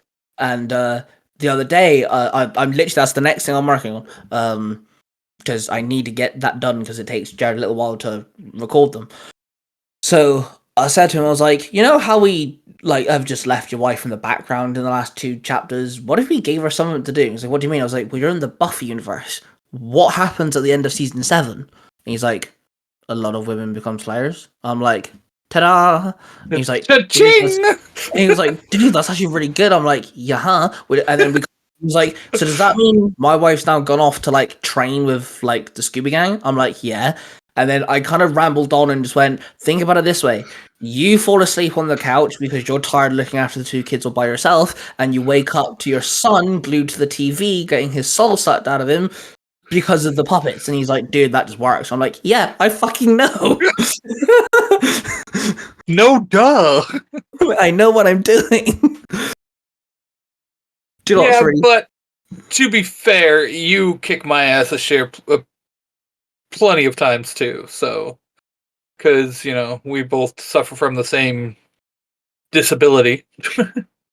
Well, see, it's just like, okay, going back to you having narrators now, don't get me wrong, I understand why you did the whole AI thing, but sometimes, I don't know whether it's my ADHD or if it's just me or whatnot, sometimes it can be jarring to listen to. The female voice, you've got one specific female voice, if it's that, I find that fine. But there's some of the other voices, I'm just like, why can't you just record it? But then I remember that you're a dad of 4 kids, you're married, you work fucking 8,000 hours in a minute and shit like this. And it's just like, okay, I understand why. And I was like, I was listening to Tales of the Commonwealth Institute, and I was like, this would be just so much better if he just read it. Like, I'm really enjoying the storyline. The storyline is so fucking good. It would just sound better if it was natural. And I was like, dude, just let me fucking narrate. I'm cool with that. I'd do it fake round.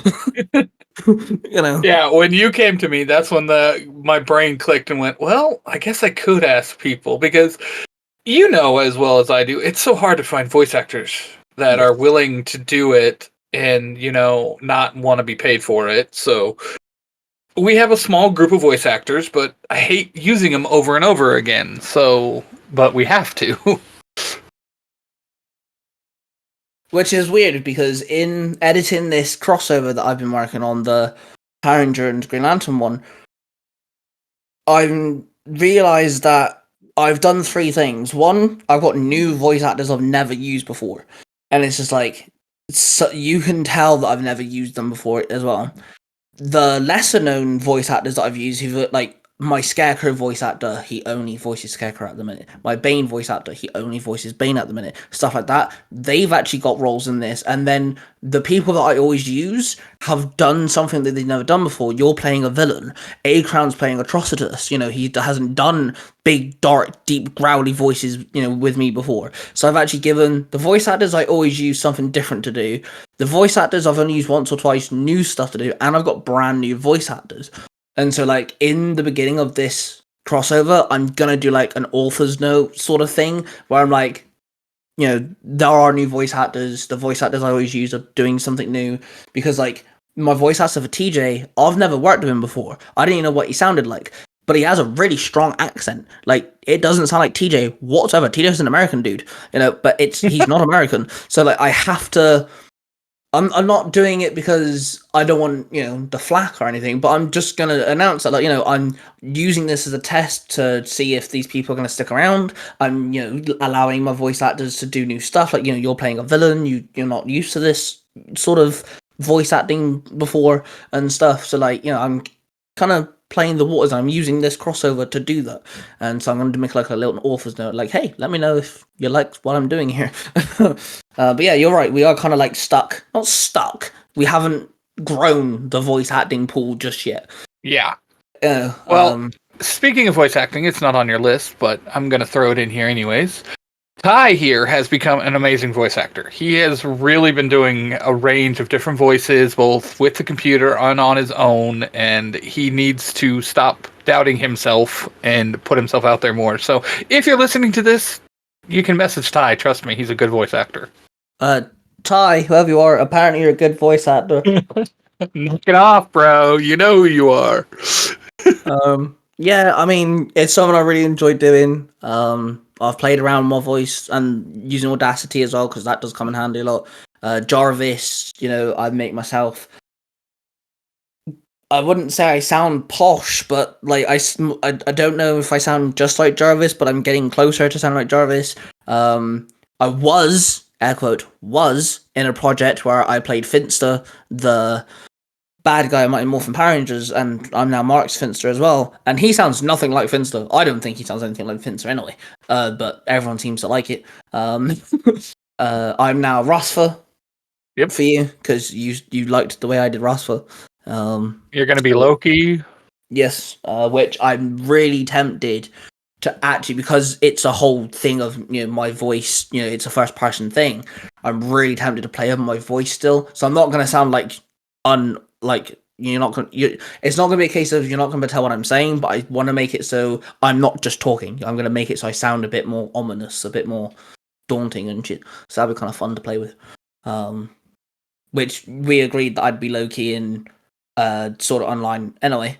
Yep, it's the same Loki, so yeah, I'm gonna do the same. But yeah, I don't know. I like doing it. It's kind of fun. I love Audacity. I don't use it to edit, but I just love fiddling around with the whole voice acting thing.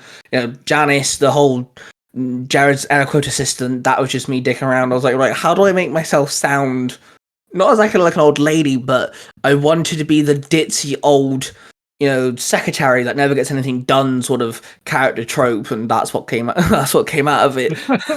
Like in the promo that we did, Jared gets killed, and Janice just walks in like, "Hey, I've got your Big Mac for oh dear, you died."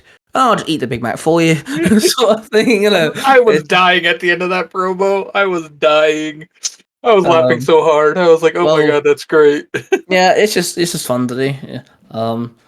And like a part of me, because like I said when we talked about Universe 7429, I don't know if I'm gonna be voicing anything, but I have been playing with the idea of if I do, it might be characters that I can, work my voice around and I can edit and I can do some voice acting with. Because again, I'm not narrating anything, so a lot of work is off my back. So, Sounds like a plan to me. so I mean, I use you for a lot of things, so. that could not sound more dodgy. Hey, we're on a date. Deal with it. Wait, you talk like this on a first date? Yes. Damn. Hey, I have told you how many days I was with my wife before I proposed, right? I don't think you have. 3 days. Oh, damn. Okay. We were literally dating for 3 days, and then I proposed. Ah. So, yeah. Who knew Willy was such a sweetheart? Who? I don't know who you're talking about. I was with Nia for a year. Almost to a T. Slacker. Well, I'm sorry, she lived like 2 hours away, okay? It was kind of hard to get into one spot for for a long period of time. I was also living with my parents again, so it wasn't exactly the greatest. You're not conducive to proposing. So, when it comes to Three Ranger Bros, you made a comment.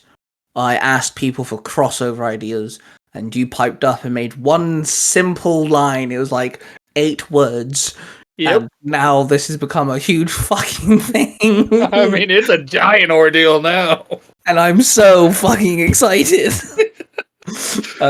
So yeah, basically Ty goes, "Hey, if you could cross over anything, what would you cross over?" And I smarted off with, "Well, cross over all of our shows."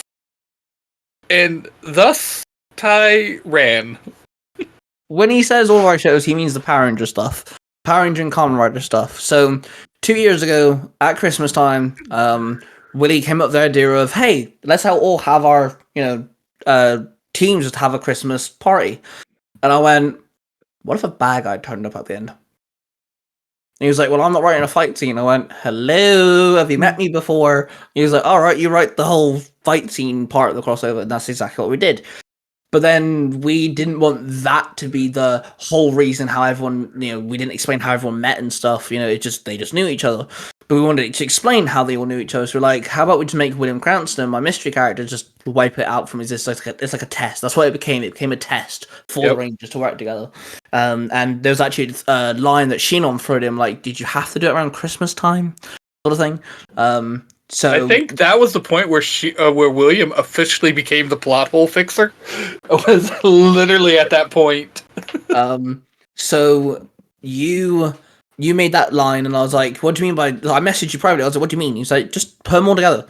So you actually are under the impression that I would do it like Ultra Rangers have a chapter, and kind of like how the Arrowverse kind of did that crossovers. Like each show would be. I was like, no.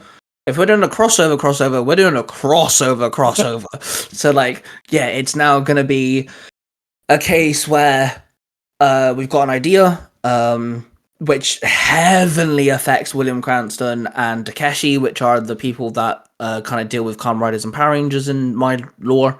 It actually really fucks up William. He is now officially fucked up big time, which I'm really tempted to bring Sparks into it. Obviously, he's the leader of the mysteries. I'm really tempted to have Sparks actually come and talk to William, like give him a bollocking at the end of all this. Like that is a big point I'm wanting to make. And yeah, we won't go into grave detail, but I will say this: it's the multiverse is in danger. Universes aren't being destroyed, but they're having their life force sucked out of them. Life is just being eradicated. And we're going to start off with Universe 19 because that's the one universe that has the most stories all in one place. More or less, they either know each other, have met each other on a easy basis, or they acknowledge each other, don't they? Like all the stories, at least acknowledge one another in some way or another. So we're going to start off Universe 19. By the end of part 1, Power Rangers Global, Future Foundation are going to be involved. And then, yes, it's a lot of characters. There's going to be easily over 40 characters. But this is where my genius kind of plays in the fold. I'm going to make it so every character gets mentioned. Every character will either say something, have a fight scene, or at least have some form of scene in a part of some kind. But I'm gonna mostly focus on the Ultra Rangers, Future Foundation, and Mark the Red Cornish Ranger / Global. Because there are 3 air quote main storylines, air quote. But it's gonna be involving, I wouldn't say every single storyline is going to be in, like, this whole, war of who is causing the universes to lose all life, but everything's going to be mentioned. We're going to have little snippets of off storylines that I've done where... Who the hell's talking in the background?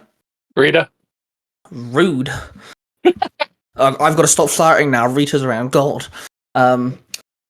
So, we're going to have, for example, my Cyberforce storyline on Lost Stories, which is about a character way off in the future, and he's a Cyberforce Ranger, and he's going around collecting the Cyberforce weapons from Willy, Cyberforce storyline.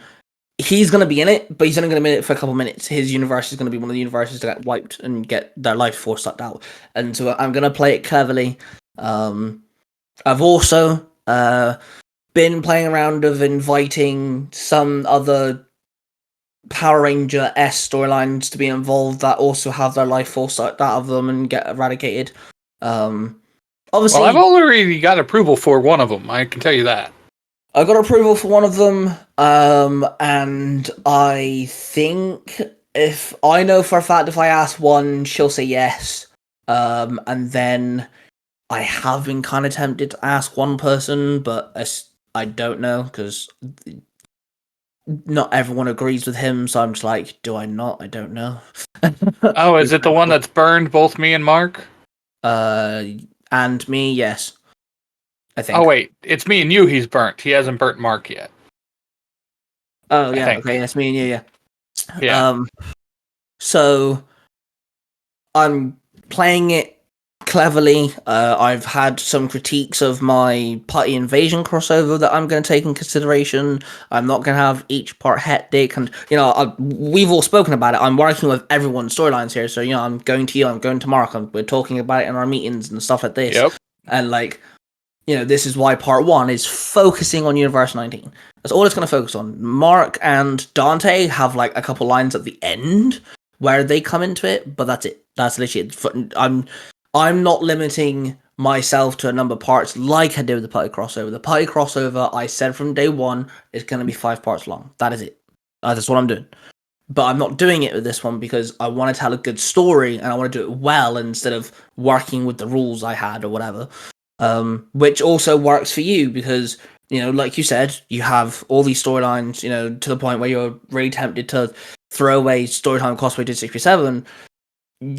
Sometimes you pause other projects and, you're at the point now where Power Rangers Universe 19 not exactly needs pausing, but you're not, let's do Power Rangers and Kamen Rider storylines. You're not there at the moment. And I said to you, I can do this crossover, which is canon. This crossover, everyone's going to remember. This is canon to all the characters. This is like how everyone officially meets each other.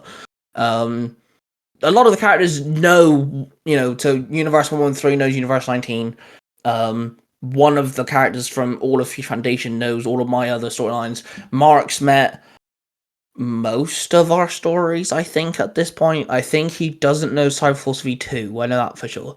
I don't think he knows any of the Kamen Riders either. But I know he knows all the Rangers. Except for, like you said, I don't think he's met V2. Yeah. So, I'm playing... Well, didn't a V2 end up in Global? No, not yet. Oh, I thought when you did your event that all the... No, that was Future Foundation, never mind. Yeah, Dante ended up in Global. Yeah. So... Well, it's also fair to say that you're actually going to lead up to this crossover too. You're taking over the episode, writing the episodes, and going to lead up to this crossover. So it's not going to be as jarring as the Putty Invasion was. Just boom, here it is.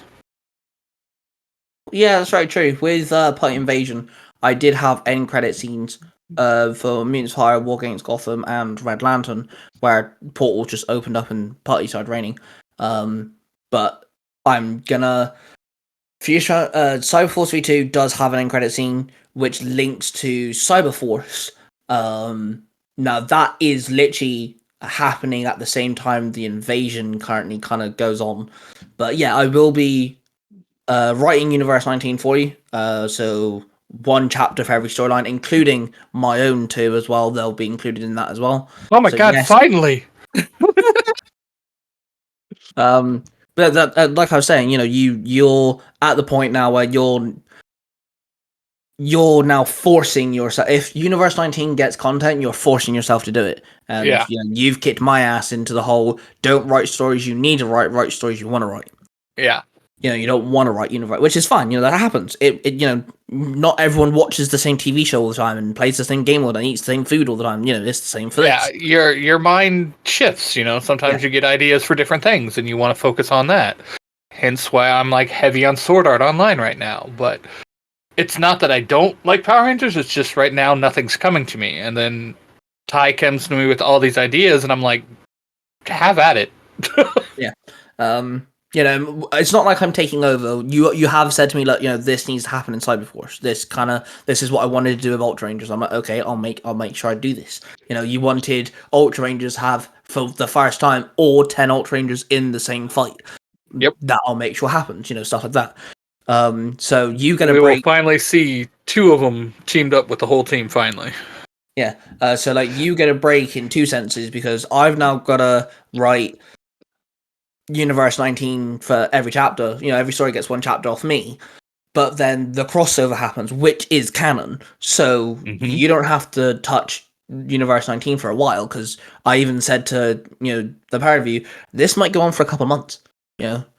And because there isn't so many voice actors, because fuck me, the Putty Invasion had a lot of voice actors. Jesus Christ. It's going to be easier for me to get through because, I could spit out 2 parts in 1 month easily because the only actual voice actors are like the characters who already have voice actors like Mark, Eric, Elias, Himiko, Ghost Jason, stuff like that, which are literally us. It's the core group. The literal only other Ranger that will have... the only other voice actor people that will be brought in is Jordan, because she voices Monica, and in the next episode of Magnificent Megaforce, they're now officially a team, so she is now part of the team, so she has to be a part of it, and maybe Jared, if I can make it work. So that's actually it. So it's literally us, your family, Mark and me, Jordan, and maybe Jared, which is so much easier than anything like the Putty crossover, which had Putty crossover, man, that had billions of voice actors, dude. 22 voice actors with 40 characters. Jesus Christ, I don't know how you do it. And talking about that, part 4 comes out in the next couple of days once it's finally edited and uploaded, and then the last part comes out the end of July, start of August. So, well, here's a question. Here's a question. Are we still going to do a Christmas crossover then? Because that's been our thing with our Power Rangers is we've done a Christmas special.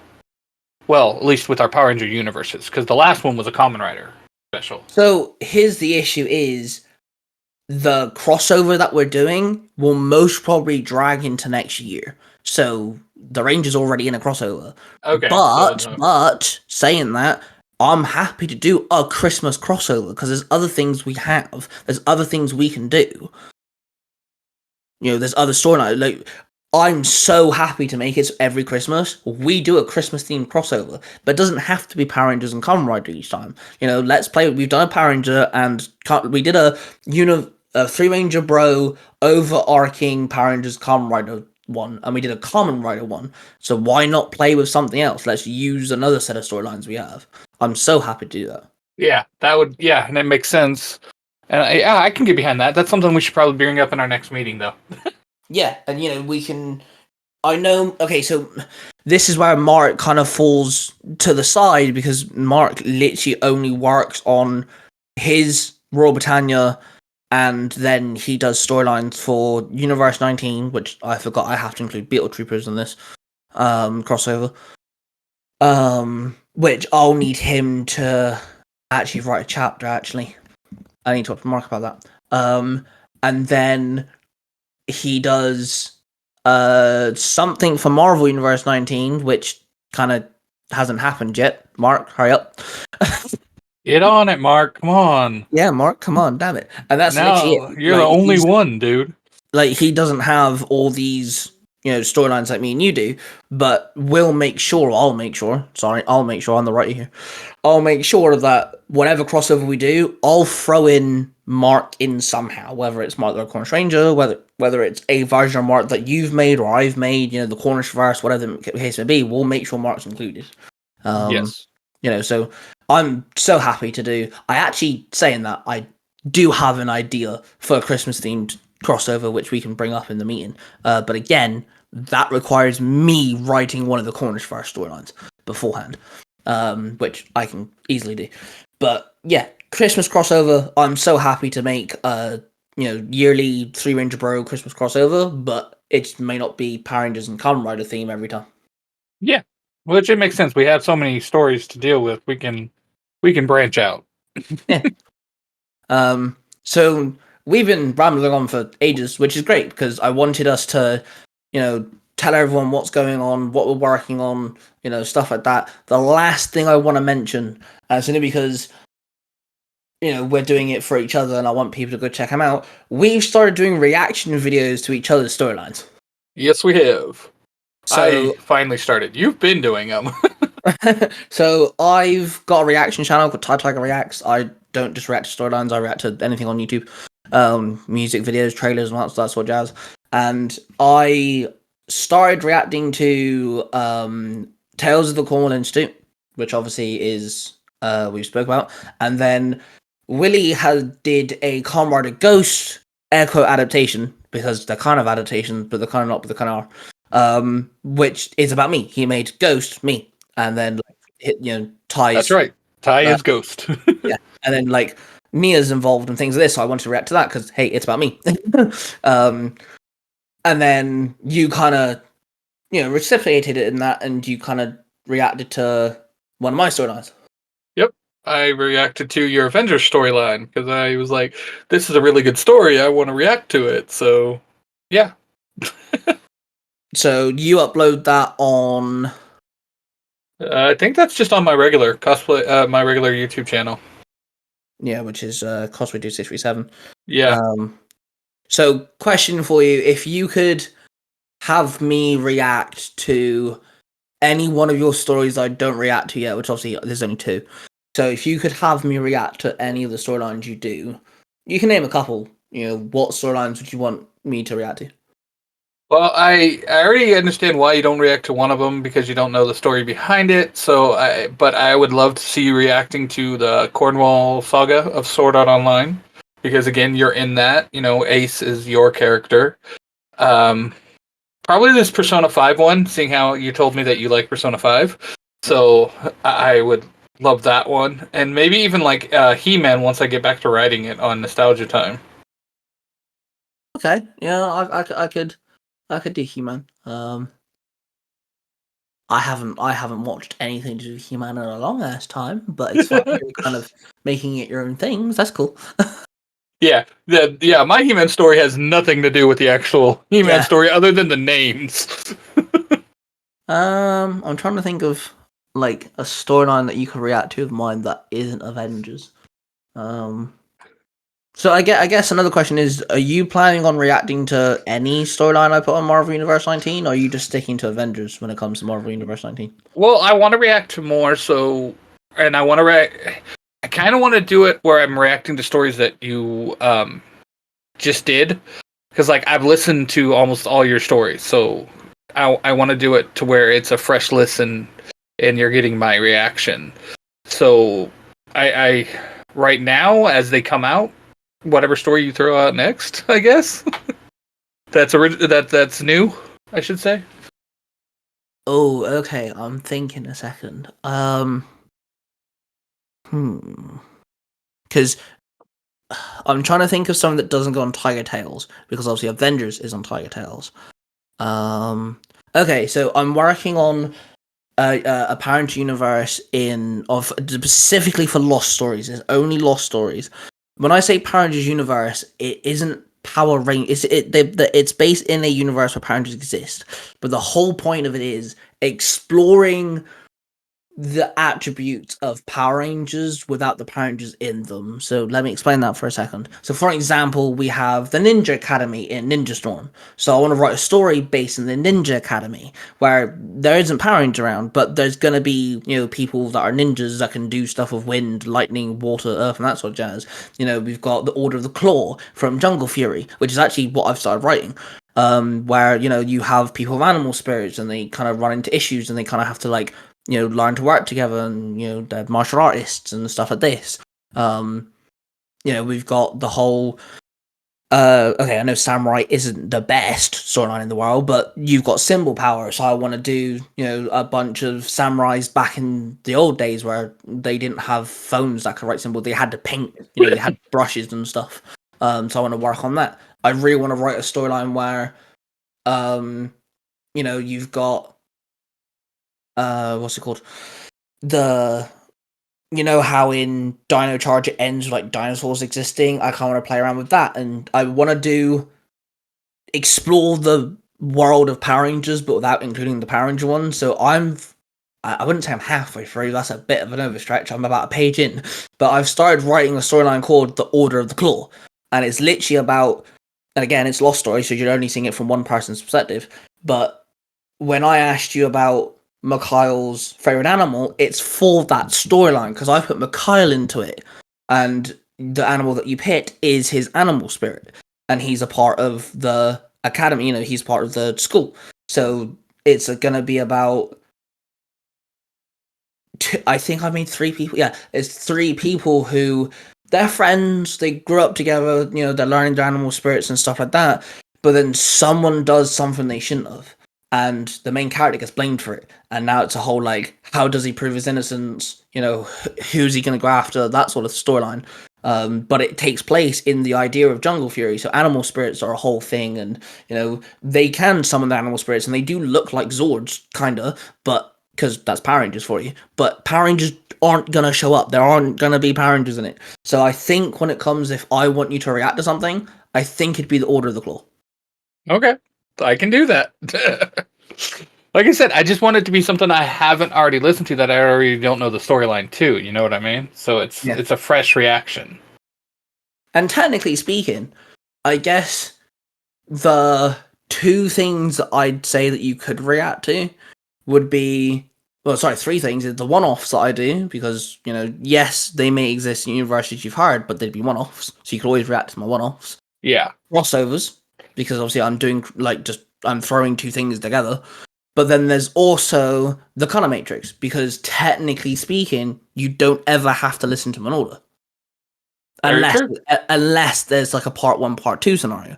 So your one, I don't think I ever put it as part 1, part 2. I believe their names are similar because the second part is Return to Hell or something like that. So I could write a color matrix chapter, let you know that I'm uploading it, and again, you don't ever have to listen to an order. So you could just, in your reaction video, say, hey, this is a part of the color matrix. They're not really linked together. There may be a few things that jump into, for example, when Ace dies in Mark's Power Ranger universe and Ace wakes up, in the next chapter, he's still feeling weird about it. But that's only in the beginning. By the end, he's kind of gotten over himself and realized, hey, I'm gonna die. I'm gonna see things that I'm not gonna like. I'm gonna see things that are gonna haunt me, but I have to be strong through this. So. Yeah, I think I can start doing that. Because I did want to start reacting to more videos. I just hadn't come up with an idea on what all I wanted to react to. So, yeah, sounds cool to me. Oh, there you go. I'll let you know when Order of the Claw and Color Matrix and stuff comes out. And I think I'm not going to tell you who, but chapter 3 of Avengers has another voice actor in it. So no. I need their lines first before I can edit to go. I really hope they can get them to me quick because I really want your reaction to it. But anyway, that's been us. We've rambled on for a while, but we wanted to have just a way for you guys to know what the 300 Bros are up to, the storylines we're doing, what's coming up. Even if you're listening to this way after July, this is your chance to go, hey, let's see if they're actually uploaded that yet. Let's see if that's been out, stuff like this. So I'm gonna basically end this with saying, dude, this is your chance to let people know where they can find your stories and all that stuff. Well, you can find me all over social media if you just look up Cosplaydude637. And then I have the podcast, The Order. God, why are you putting me on the spot, man? Just to let you know, I'm better at naming his podcast, his podcasting channel, better than he is. Yeah, that is not a lie. That is the truth, actually. He knows them better than I do. Dang it, Ty. Stop it. So we've mentioned Power Rangers Universe 19, The Order, Sailor Moon E. I think those are all the podcasts, right, Ty? Yes. Okay. On YouTube, we have One Piece the audio drama, we have Nostalgia Time, Tales of the Cornwall Institute, and then just my regular old YouTube for Cosplaydude637. I do have a gaming channel that I've been going live on a little bit more often, which is Cosplaydude637 Let's Play. And I think that's about it for me. And I'm on TikTok. You also forgot to mention Marvel Universe 19, but we'll just that one too. Yeah, that place. We talked about it today too, even. Wow. Yeah, literally, that was like 2 hours ago. See, that was 2 hours ago. That's the problem. Oh, there you go. Yeah, you've got a brain like a dead goldfish. Pretty much. Anyway, if you want to check out any of the storylines we mentioned, go check out the podcast / YouTube channels that Willy's mentioned, and then of course I have Tiger Tales, which is the name of all of my channels I have storylines on, but they're bracketed by different things. There's obviously Tiger Tales, which have Power Rangers, Kamen Rider, Marvel, DC, Ben 10, Pokemon, which is weird because Pokemon does really well. It's actually your most viewed video on Nostalgia Time, which I'm jealous of because it got like 1,000 views and mine got like 30, and they're exactly the same chapter. The same story, just in different places. Like legit, and yours got like 1,000 something. Mine's on 39. So there's Tiger Tales. Tiger Tales: A Lost Stories is all about first person perspective. So you're looking through their eyes. All stories are in the first person. Game Over is all video game storylines go to Game Over. I wanted one specific place for video games because I'm a gamer. A lot of people are gamers, and I didn't want the gaming storylines to be lost in everything else I do. Then we've got Mysterious Origins, which is my original storyline. I mention characters a lot like William Cranston, Mr. Pocket, Takeshi. They're called mysteries, and the whole point of Mysterious Origins is to explain from the very beginning where the mysteries come from. There's X, which is my crossover channel, which me and Willie have talked about as well, which is where, well, it's in the name, crossovers. Sometimes I'm literally getting two things and just throwing it together and crossing them over, like Power Rangers in Space and Green Lanterns. I've also done Power Rangers Jungle Fury and the Maximals from Transformers Rise of the Beasts.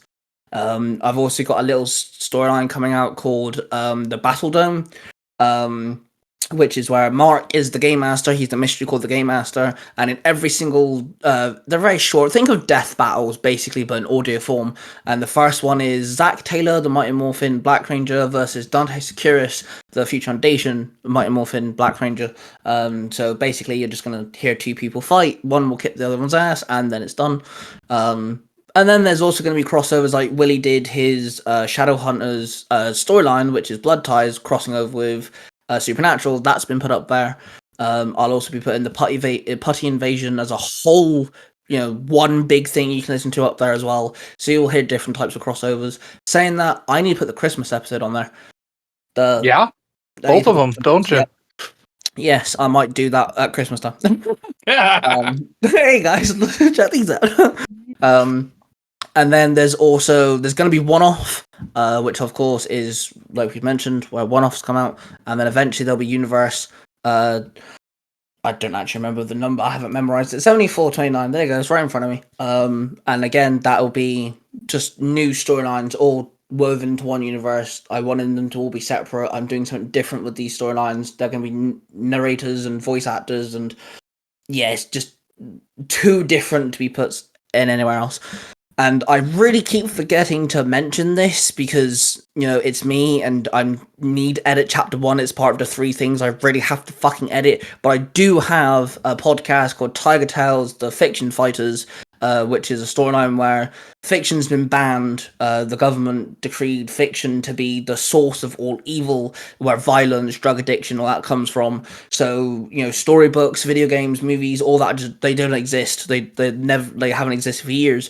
And because of creativity is such a strong emotional thing, it kind of birthed creatures called the Fictionauts. And there are 3 people that can bond with said Fictionauts, and they get powers based off fiction. So Willy's a character, and he has keyblades that can turn into different weapons. Mark's a character, he has spiritual animals that are based off swords from Power Rangers. And then Ty's a character, aka me, and I have some form of the Omnistrix from Ben 10. I really keep forgetting to mention that. That just gets lost in the ether. Darn ether. Yeah, that well, darn ether. Speaking of lost in the ether, let's not forget we have a website too that everybody can go to, the 3rangerbrostudios.com. I may have to do my outro all over again and edit on Tiger Tales because I always forget there's a fucking website. I keep forgetting. Me too. Trust me, dude. I never mention it, so I'm like crap. I've been working on my Redbubble. I have like business pages on Facebook and Instagram and Twitter now that people can contact me on and all sorts of shit, and I just always forget. I always forget to fucking promote this sort of crap. But yeah, that's been us. I hope you guys enjoyed us rambling. Like I said, I just wanted just one place that you guys can keep up to date. I'm really tempted to do this again next year. Maybe I can get both Mark and Willy on at the same time. But, you know, every year our stories are developing. Guarantee now both of us will be rambling on about a new form of first date, and he's already trying to do a threesome. Jesus.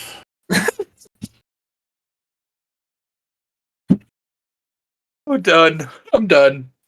Check, please. Oh my god. Oh my days. Oh, that tickled me.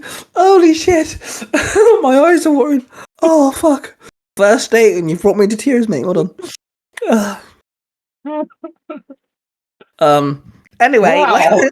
like I was trying to say, in a year's time, you'll be obsessed with something new, writing new stories about something like you always do. I'll be doing exactly the same. You know, maybe Mark will finally have something on Marvel Universe 19, but don't hold your breath. So, he might have a couple more channels finally that he's talked about for years. Oh, shut the fuck up. Seriously. Anyway, thank you all for listening. If you're listening to this on Spotify, of course, give us a follow. If you're listening to us on YouTube, give us a subscribe, and of course, let us know in the comments down below how annoying we are. And yeah, love you all. War of Passion, and we shall see you guys in the next one. This podcast is a production of the 3 Ranger Bros Studios, in association with Zio to Hero, the podcast.